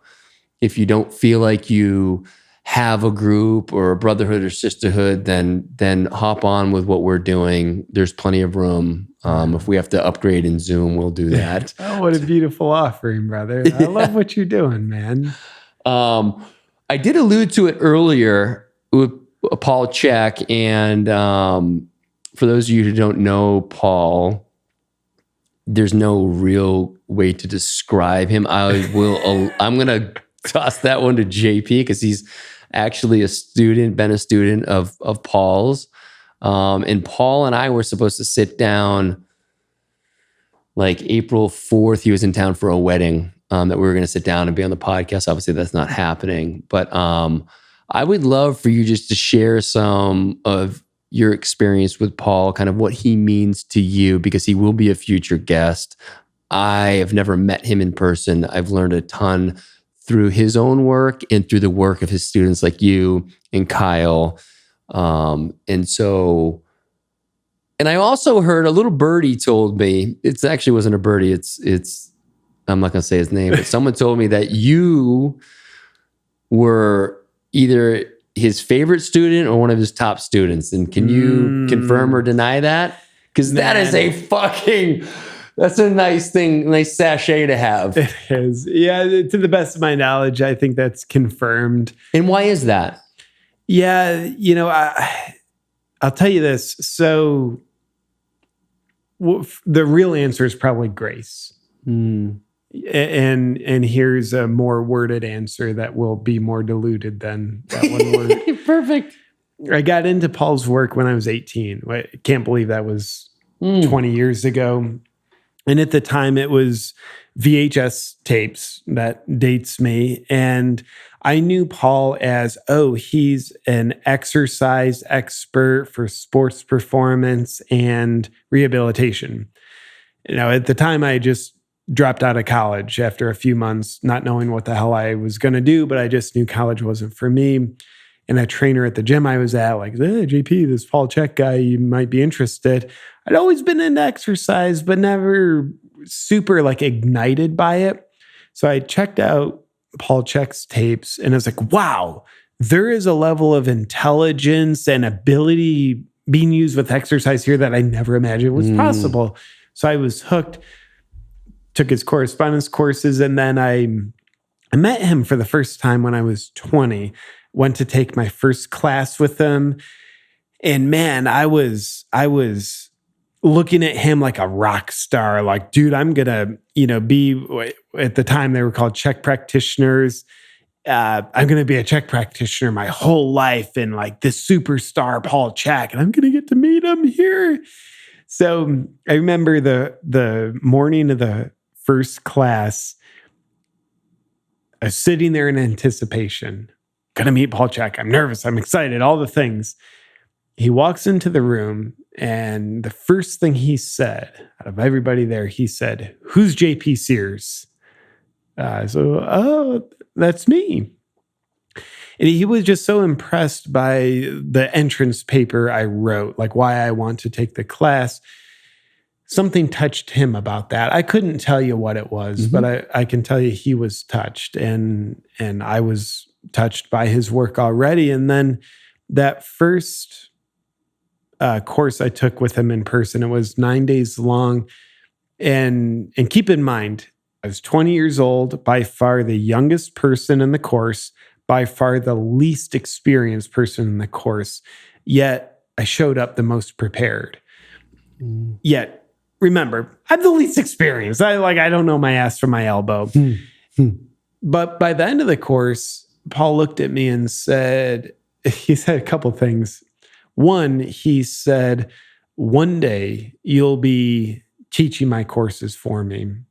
Now, like, to me, that was like unbelievable at the time. And sure enough, over the next 7 years, I trained up and I taught his courses for him for 7 years after that, until I was 33. And then another thing he told me is, one day you'll be famous traveling the world. This 20-year-old JP, like, what are you talking about? And I couldn't tell you what the hell he saw other than I could tell you he saw. And now, I've got the level of, call it fame, that I'm at. I travel the world, and I'm, at this point, over 400 million people have seen my videos. You need to update, because I got 300 million. Yeah, so I'll send a note out to someone. Where's the fucking web guy? I'm going to fire someone over this, Cal. My ego is hurt by that bio. And I'm gifted to travel the world performing. And so, again, like the cosmic connection with Paul is a little bit mind-baffling. And one thing I also have to say with that, the greatest gift I've ever gotten from Paul, and I've gotten many, the guy is just an alien. The greatest gift was that moment in the first course I took with them when he looked at me and said, "You'll be teaching my courses for me one day," because the gift I got was being able to see how he believed in me.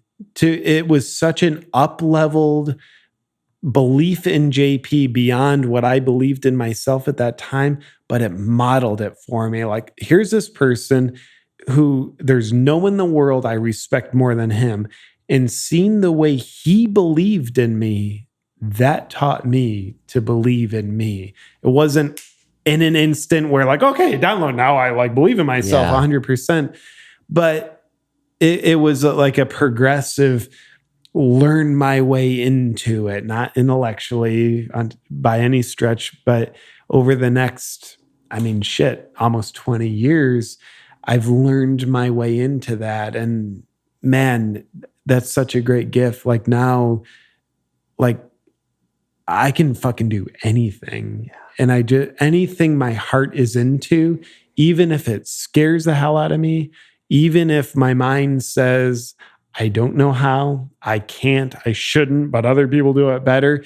If my heart points at something, I know it's done. It's specifically with what my heart points at. You could say, well, JP, you like do a quadruple backflip standing. It's like, my heart's not in that. That's right. So what a great gift.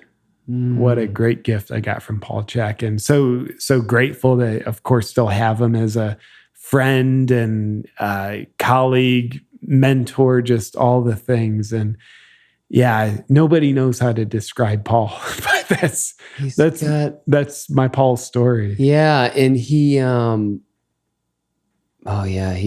again, I haven't had any firsthand experience, but I've heard plenty of secondhand stories about people's experiences with him. Terrible guy. You'll hate him, Cal. Yeah, exactly. Just I was so looking forward to finally getting to meet him. But I wonder, how did you do in school growing up? Oh, it's so not well. My primary interest in school was making people laugh, making the teachers laugh, having fun. What sport are we going to play at recess? I never gave a shat about school. My senior year of high school, I pride myself that I didn't take homework home even one day. And I think my senior year, I got all C's.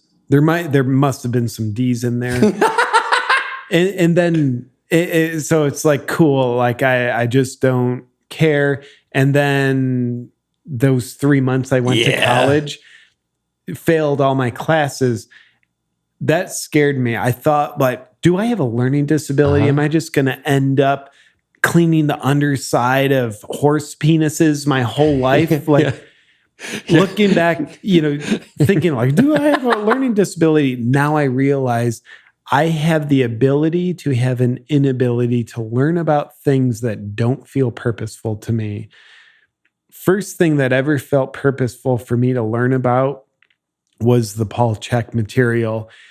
And I was just on fire. I was digesting it. I could study all day. And like I mentioned, shit, I showed up for that first class, the youngest one, but the best prepared.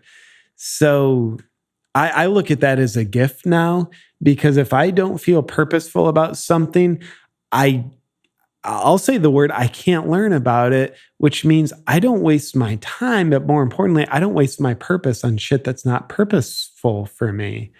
So Well, I didn't do good in school. Well, it's almost as if I had the answer written out. You actually just made it even better than I would have even anticipated. But that's exactly what I thought was the case. And it's almost like, for me, it's a PSA for parents out there. Okay. Now, whatever your metrics and measures of success are, I think it'd be hard to argue with the level of success that you've been able to achieve. And I'm not talking about necessarily the 400 million views. I'm talking about living in your purpose when you were 18 years old, finding something that you lost time in studying. You weren't studying, you were learning. And you just, I think there's so much. Well, they're well-intentioned parents, but you all are fucking this up because you're not listening to your kids. Yeah. The school systems, and I'm not saying we have it figured out by having one who's homeschooled. We have our kids in all different schools. What I'm saying is, listen to your kids. If they, like JP, don't do good in school, maybe it's because they also have the inability to feel like they can learn something that they are completely uninspired to learn about. And if we're being honest and we're having honest conversation about what kids are being taught in school, I don't want my kids to go back to school the rest of the year. I want them to just hang out, have vacation. Because honestly, it doesn't fucking matter. Like, it doesn't matter. Don't tell me about the math and you need a requisite level of that stuff. But sure, our son has an opportunity to go to a school here in Austin, and it's set up in a way in the afternoon you get to basically set your schedule for what you want to do. And he loves technology. He loves playing video games. He loves creating stuff. He is the very example of getting lost. You could never imagine this, but if anyone's familiar with Minecraft, he mined like 19,000 blocks to be able to create this thing. It was like 12 hours. And you may say to yourself, well, you're a fucking bad parent for allowing him to do that. He felt alive and he lost time. And what that tells me is, this is what my son needs. He doesn't need to be spending his entire school days learning about history. And it's again, no offense to anyone. This is just my feelings on this. But you bring up, you're a great example, JP. And listen, I went to a great college. I went to Amherst College. It's one of the top schools. I didn't study. I took the easiest major I could because there was no final paper. It was just take 8 English classes and you get a BA in English. Fucking sign me up. The hard part was getting in. But what have I taken from that education, from what I learned there? Honestly, fucking nothing. Yeah. Okay, what did I learn? I was an English major. I got hired to be a trader, which is all numbers. I did really well there because I was pretty good with numbers, but I was in my essence. I loved it when the chips were down. I could do well under pressure. Sometimes I did buckle, but oftentimes it was that's how I rose to the occasion. And so I went through a period when I wasn't sure what I wanted to do. And it wasn't until I had the idea to do the podcast a year ago that I started to really feel that purpose again. And I skipped over when I was involved with the National Pro Grid League, a pro fitness league, and I was running the Phoenix team. That was another time where I really felt alive.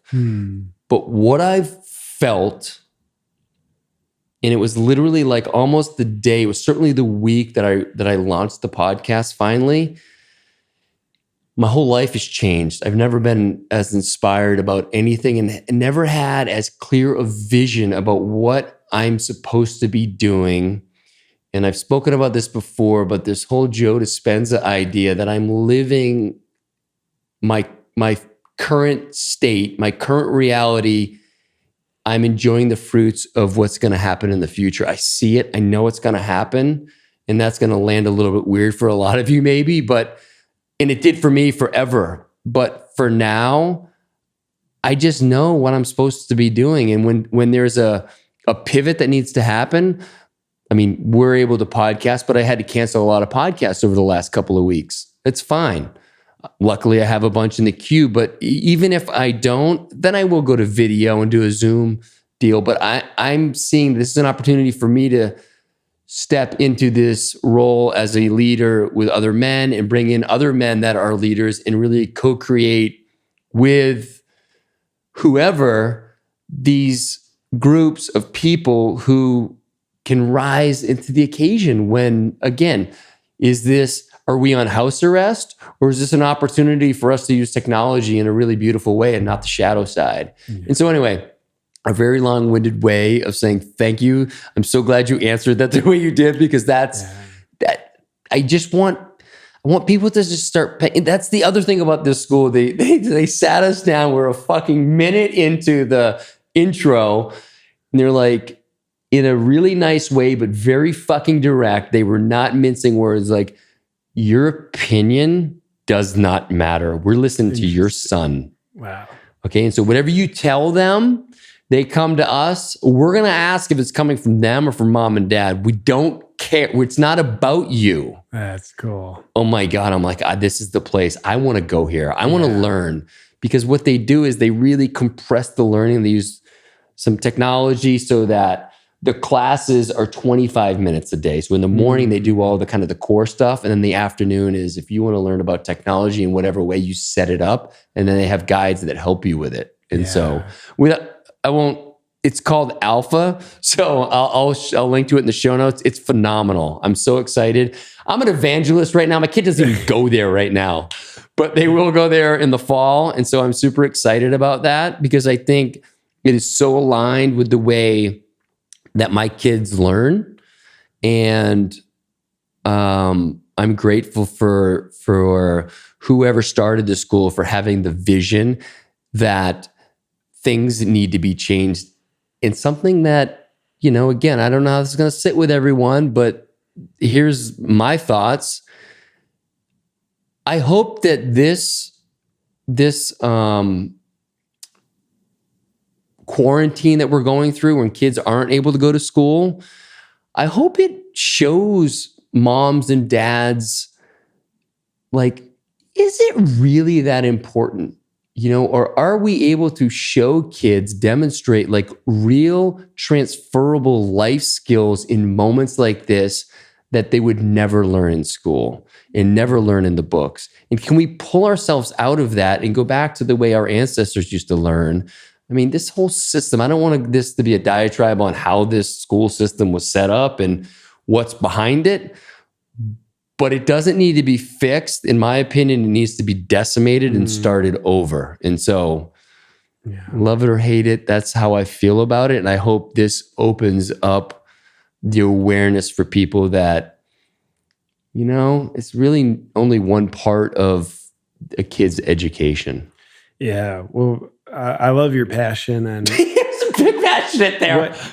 What I think I heard you say is you're passionate about kids having the freedom to find their purpose and not having a self-imposed agenda from parents, schools about what that child's purpose is, because that takes away the right to their own life. And that's what I think I heard you say. It's a beautiful way to really pull out the nugget, is like to have to, back to your point about sovereignty, like these kids, they're no offense, mom and dad, they're not a reflection of you. They're not a little version of you. They're their own little souls. We are responsible for them. We're responsible in the behavior that we model because they're paying attention. But we're not doing it so they become versions of us. Yeah. And fortunately, my wife and I have let go of that a long time ago. And we've seen it in the way our kids are stepping into their own. And it's not without skinning knees and fucking things up. It's for sure. But as we talked about this entire fucking episode, that's the only way they learn, And so we're giving them enough space to fuck up and find out, but also setting a little bit of a container so they know that they're safe and that they're loved. And that whatever feels is coming up for them is what they want to do. Like, let's go do it. Like our oldest, like, you don't want to go to college or you don't want to go right after high school. You don't have to. Yeah. We're not going to support you financially and let you be a deadbeat, but we want you to figure out if that's the path or not for you. Don't go to college because I went to college and your mom did. Like, go because you're really inspired to do it. Yeah. And I don't have kids, so I know less about parenting than anybody. So that makes me an expert at parenting. Yes, you probably know more than some parents. Yeah. Well, no offense. I know that I don't know yet. One thing I do think that I know is easy for me to say because I'm not a parent. Parents don't know their child's purpose. If you do think you're probably living through your child. My child's meant to get a college education. My child's meant to grow up and do great things by your fucking standards because you're trying to live through them. It's in a way, it's teaching your child to audition for your approval, audition for you validating you're on purpose instead of them actually living on their true purpose. And the late, great Carl Jung, he was a psychiatrist, died in, I believe, 1963. A quote of his, it's so powerful and nobody wants to hear it if you're doing it. If you feel an emotional charge here, I was just going to say, how is any of this sitting with, is anybody getting crunched up and like it? Because that's information, folks. It's either Cal and JP are complete assholes, which are still out. Yep. Or it means this says something about you and your shadow that you have the opportunity to deal with. Carl Jung's quote is, the greatest burden a child must bear is the unlived life of the parent. Because the parent tries to impose that life on the child, which means to the degree that the child does not rebel, yet consents to it, the child's not able to live its own life. So I could just imagine having a child. The hardest thing I could imagine in that scenario is giving birth. Hearing my wife scream while she gives birth. Man, my ears hurt, babe. Calm down. But having the humbleness to surrender what you and Peyton have done and realizing this being is its own being. I don't know his or her purpose. They don't even know that yet. They need the freedom to discover it. They need the support to have the freedom to discover it. It's not, let's abandon. It's not apathy, nor is exactly. it, let's overwhelm. It's, let's support them and their life, not only support them living my life that I want them to live. Whew. Yeah, Carl Jung, ladies and gentlemen. Yeah, and it's. I think that's perfectly stated. It's what is in. And if you're curious, if maybe this is what you want to do, I'm gonna add a little sweetener in there for you parents out there. It actually makes parenting a lot easier because you're no longer trying to control all the things they're doing to, again, make them a little model of what you think they're supposed to be and all that bullshit. Now, again, it's not apathy. You're not just completely hands off. Yeah. You're setting a container. There's safety. You're just showering them with love and to let them know that their instincts. This is another thing. What came to me, and my wife, Peyton, is amazing at drawing these things out.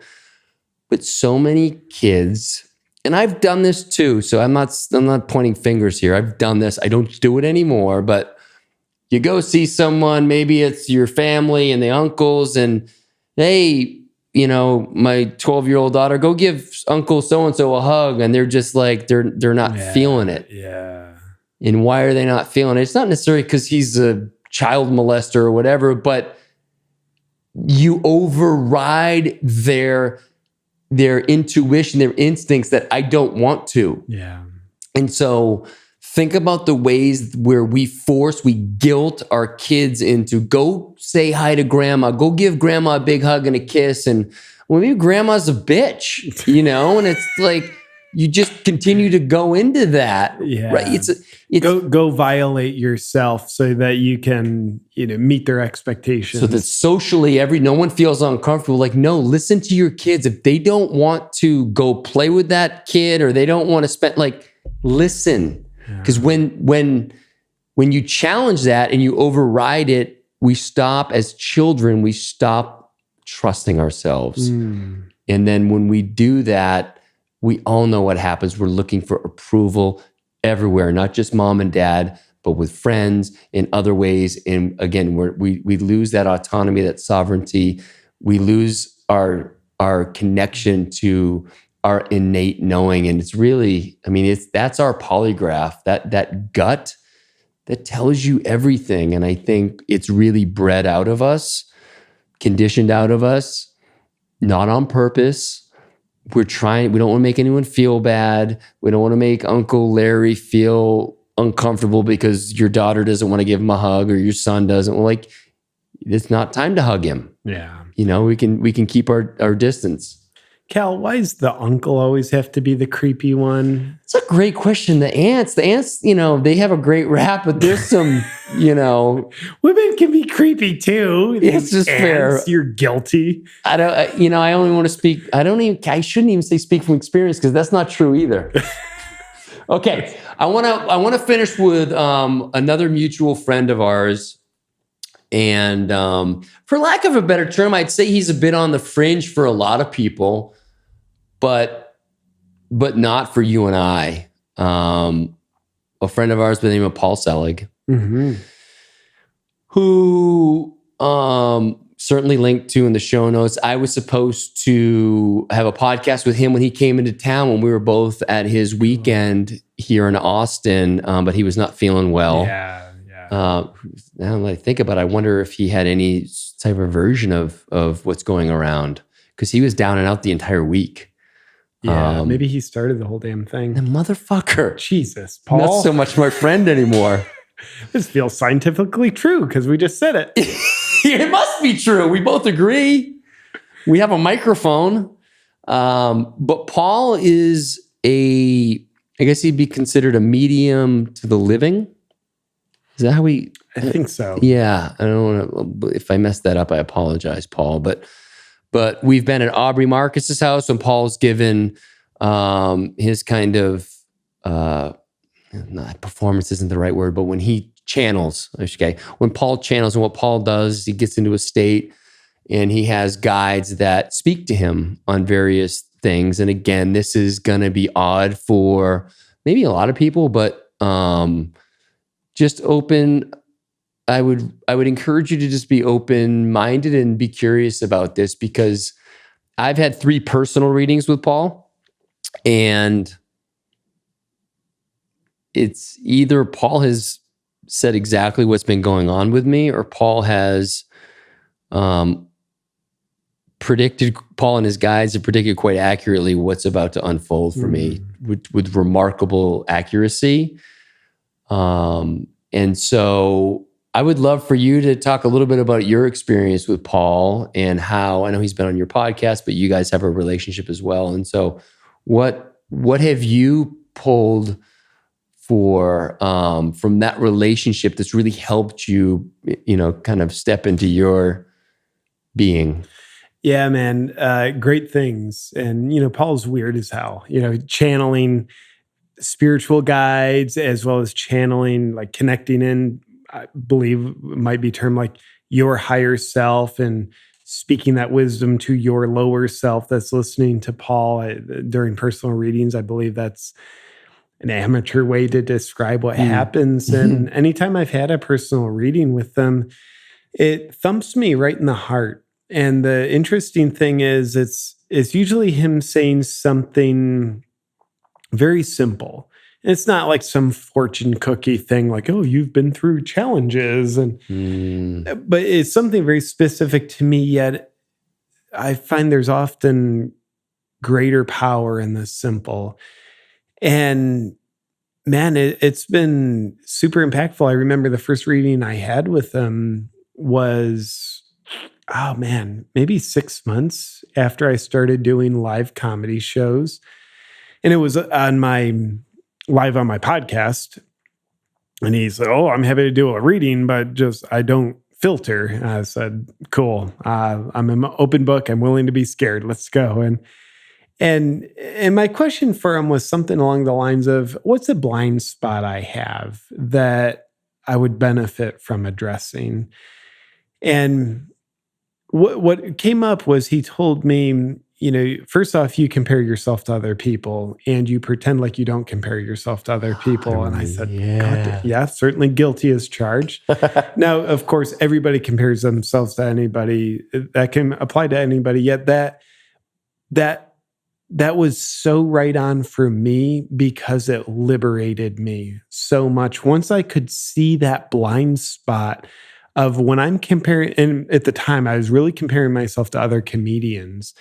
And Paul shared with me, that's holding you back. That's keeping you on a trampoline where you're just going up and then down, up and then down, up and then down, instead of up, up, up, up, and up. He said, JP, you stand on your own landscape. Quit comparing yourself.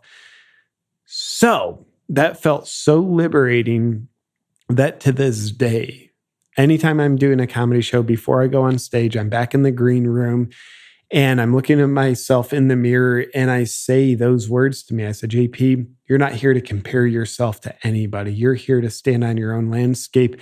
And I go through that ritual because it liberates me and it reminds me, because I think here's one of the reasons why I needed to hear that.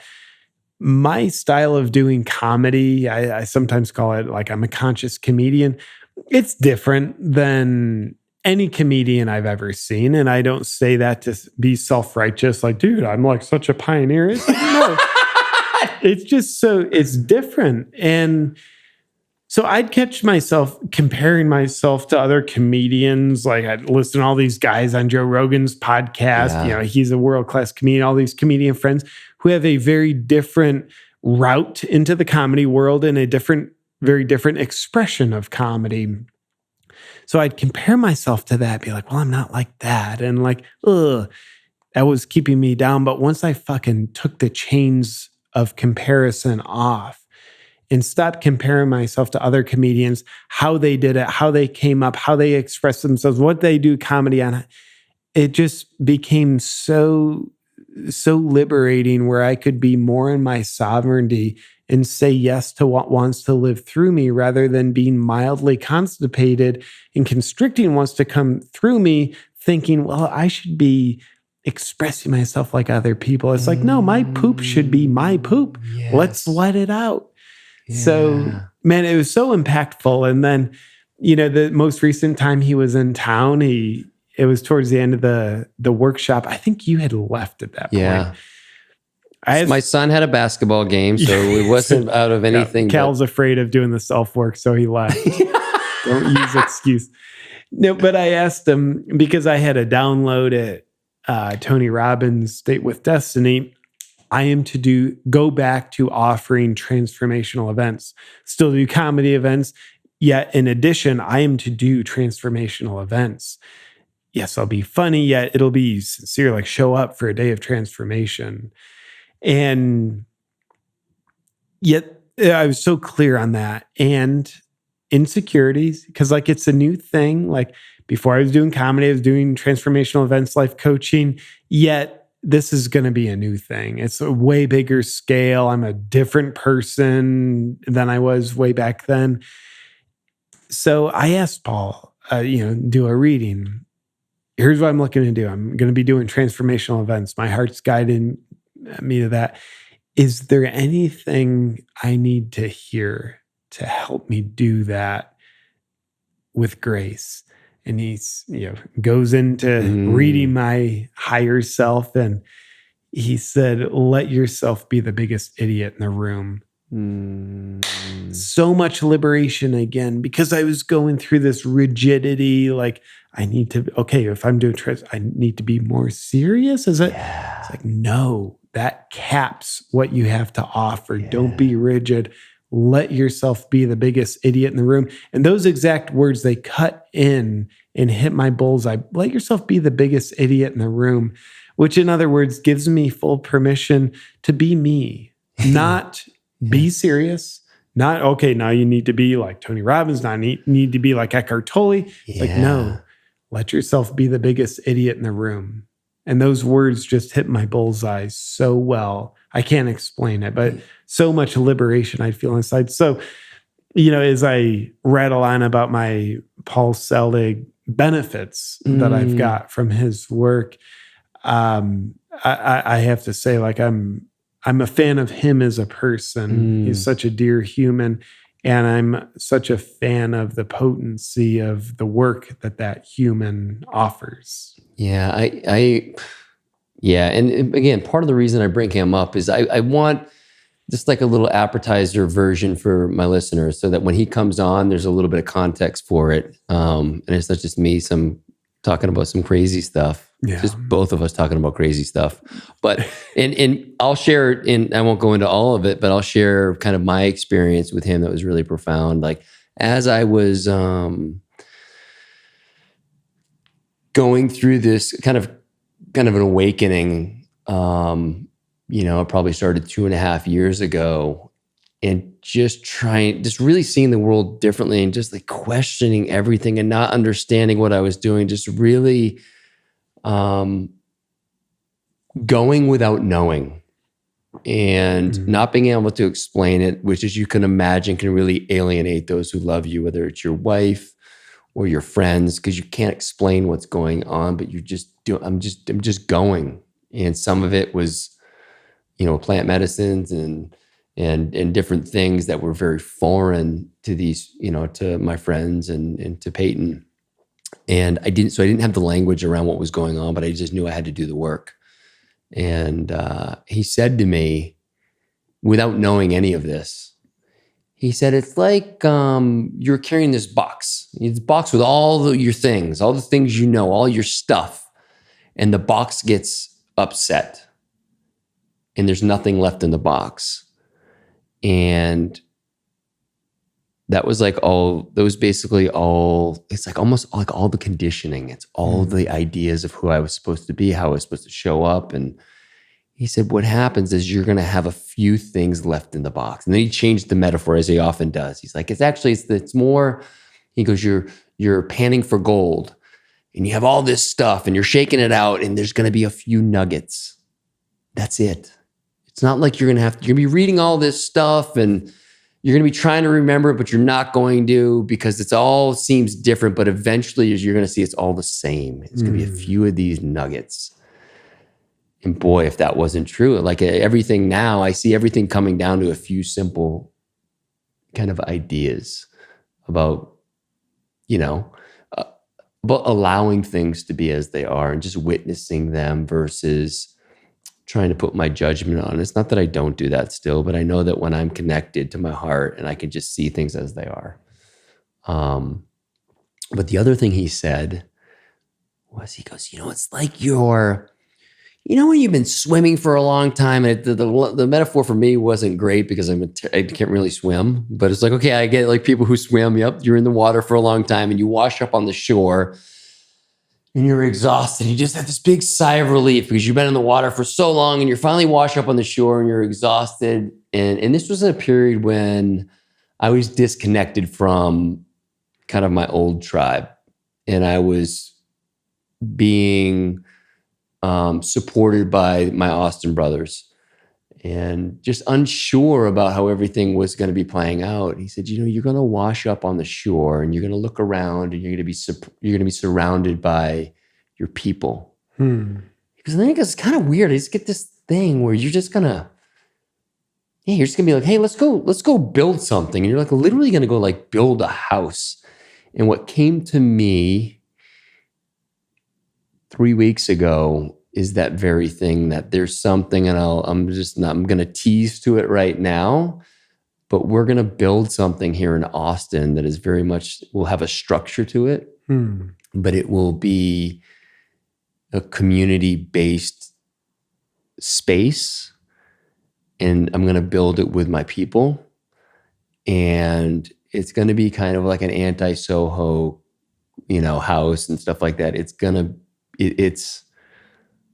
I just see the vision so clearly of building this with my brothers and sisters, and having it be a place where our people, when they come into town, they go there. Like Parangi comes into town, he goes and he plays a set there, but we're all hanging out there together. We're all sharing space. It's a buddy of mine there's been like 4 or 5 people who have been kind of downloading on this. He's like, yeah, it's like San Francisco back in the day, where they would meet and they would just, like-minded people who share ideas, like the beatniks, and just create these spaces for people that is not centered around bars and booze. And it's a kind of, I don't like to use the word conscious, but it's like that, right? It's like a conscious community that's really trying to kind of figure some things out.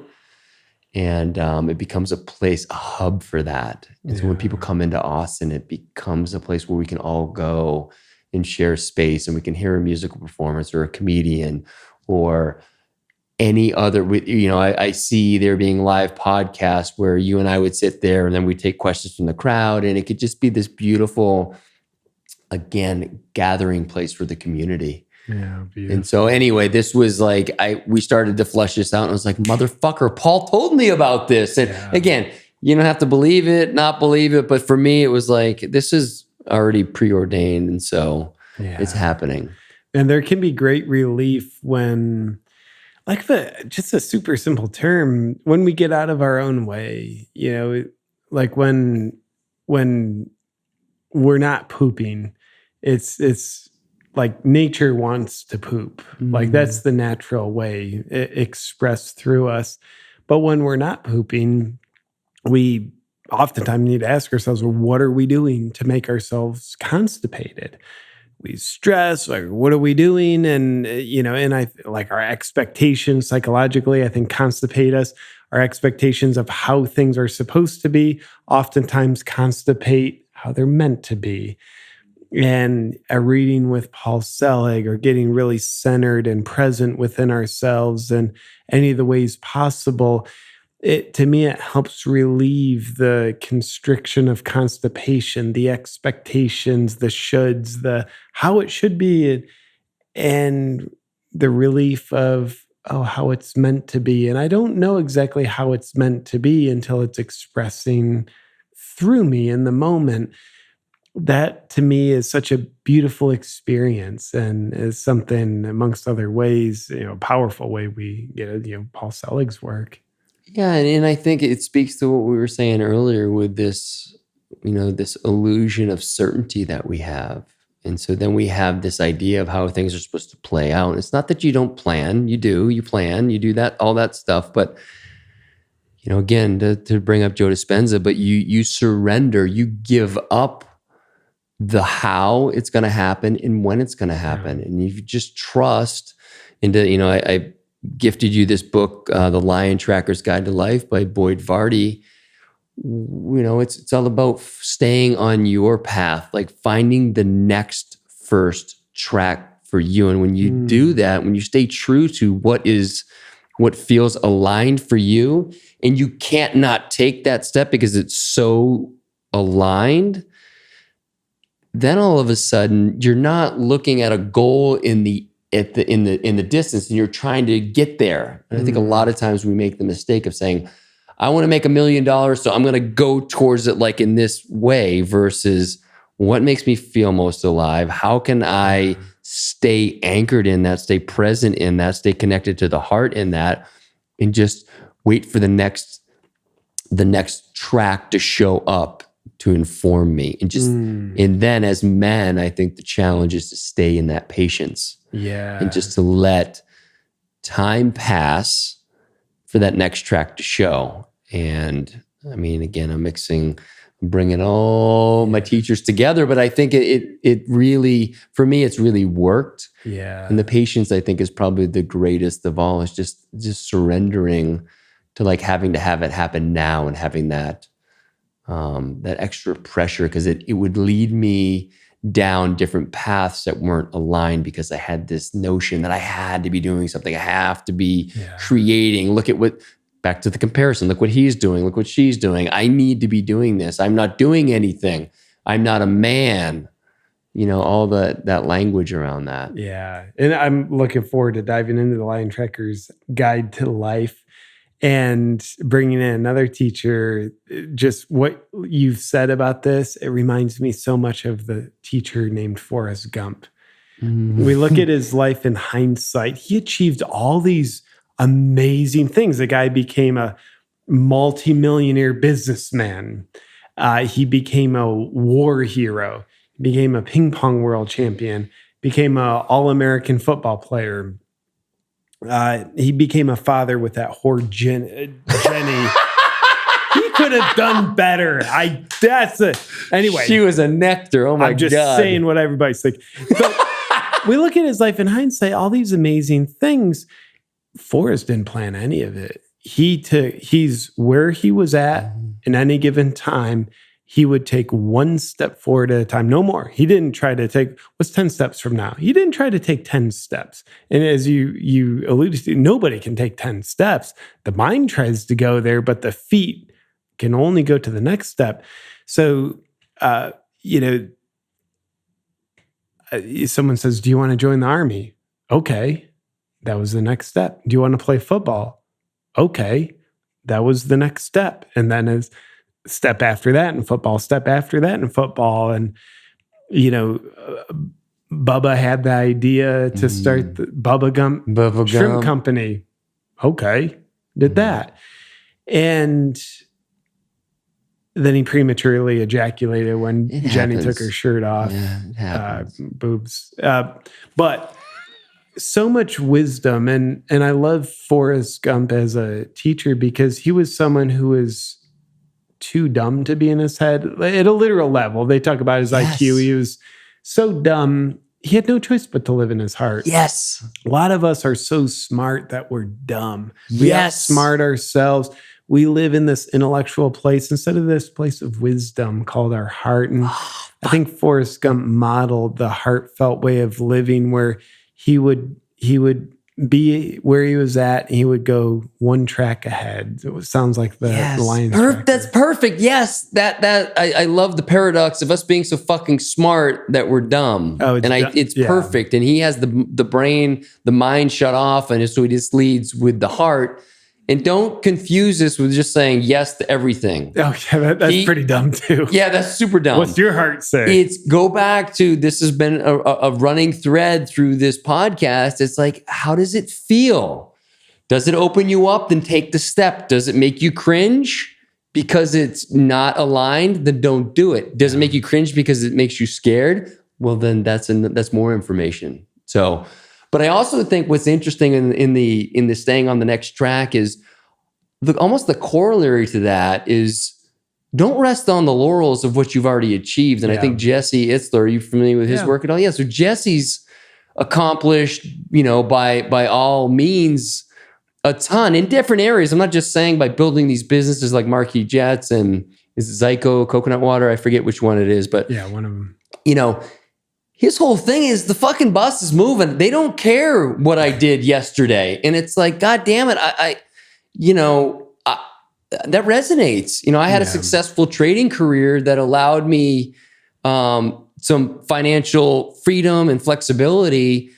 And there are times where I've leaned on that. And it's the only thing it does is hold me back. If you buy into that bullshit and rest on those laurels, then it only kind of constricts what you want to do because you don't want to, I don't want to do something and fuck up because I had this successful thing that I'm leaning on. It's like when I hear Jesse speak, it's like, fuck all that. It doesn't matter. That was a thing I did that created this thing, and it created opportunities for sure and bandwidth for me to really dive into these other things and for me to have a podcast that cost me money. which is a great example to the kids. Like, see, like you can do things that actually cost you money to you're working for yourself, but I think it's also important to let go of those things that you've done and keep the train moving forward. Yeah. And I think the fruits of what you've done, the real fruits will always be with you, because we like in the pursuit of the goal or the accomplishment, the real gift is who you become in the process. So achieving, beautiful levels of financial freedom in business, like awesome. Instead of thinking about that and fucking like, that's how awesome I am. It's like, no, who you became while doing that is still with you.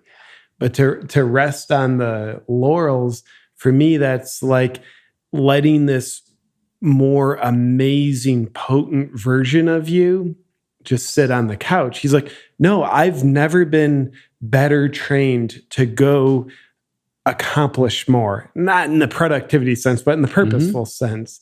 So it's like, I think we owe it to ourselves to keep going for sure. And that's why so many people have the experience, if they actually do accomplish the big goal, but don't have the next thing set, they can get really depressed because we find out real fast, resting on the laurels, that ain't fulfilling. Like doing the fucking thing in the first place, it's fulfilling on the journey. But once some things do become a destination, they're meant to be left behind. But if we try to stay there it's not fulfilling, it's empty. We need to go forward. I think we always want to grow. I think if we look at the macrocosm, of course, be cliche, we learn about the microcosm of ourselves. So the universe is always expanding. We know that based on people smarter than me. Yeah, right. The universe is always expanding. So if we didn't know any better, we would believe that's our nature too, to always be expanding. And when we allow nature to take its course, awesome. We feel good. We feel on purpose. We have our challenges for sure. And we're still on a great trajectory. We're fulfilled. Yet when we don't allow our true nature to live through us, when we don't allow ourselves to expand, because maybe we're resting on our laurels, it's like, oh shit, made it through that one, but like that was scary. Let's not risk failure again, because now I can like fucking cash out and call myself a success. Then we become the universe that's not willing to expand. Like, by the way, good luck winning over nature. So all we're doing is living in a field of resisting what we can't possibly win against. And that's why I think we suffer when we're unwilling to expand. Expansion, it's uncomfortable, but it ain't suffering. Yeah. I think suffering is the discomfort that arises by avoiding the discomfort that comes with our nature of expansion. I think that's a perfect one to end on, brother. I'm glad, it's so funny. Just this has been in the works for fucking months. Yeah. Right. And honestly, this couldn't have been more perfect. This was amazing. It was so great to have you here. Just the setting and very topical. There goes one of the cameras. Perfect. So we'll close out there. We'll link to all your information in the show notes, but feel free to say it now. Where can people find you? Yeah, all my website, awakenwithjp.com, all my social media, YouTube, Instagram, Facebook, is Awaken with JP. Awesome. Thanks, brother. Thank you for having me, Cal. You bet.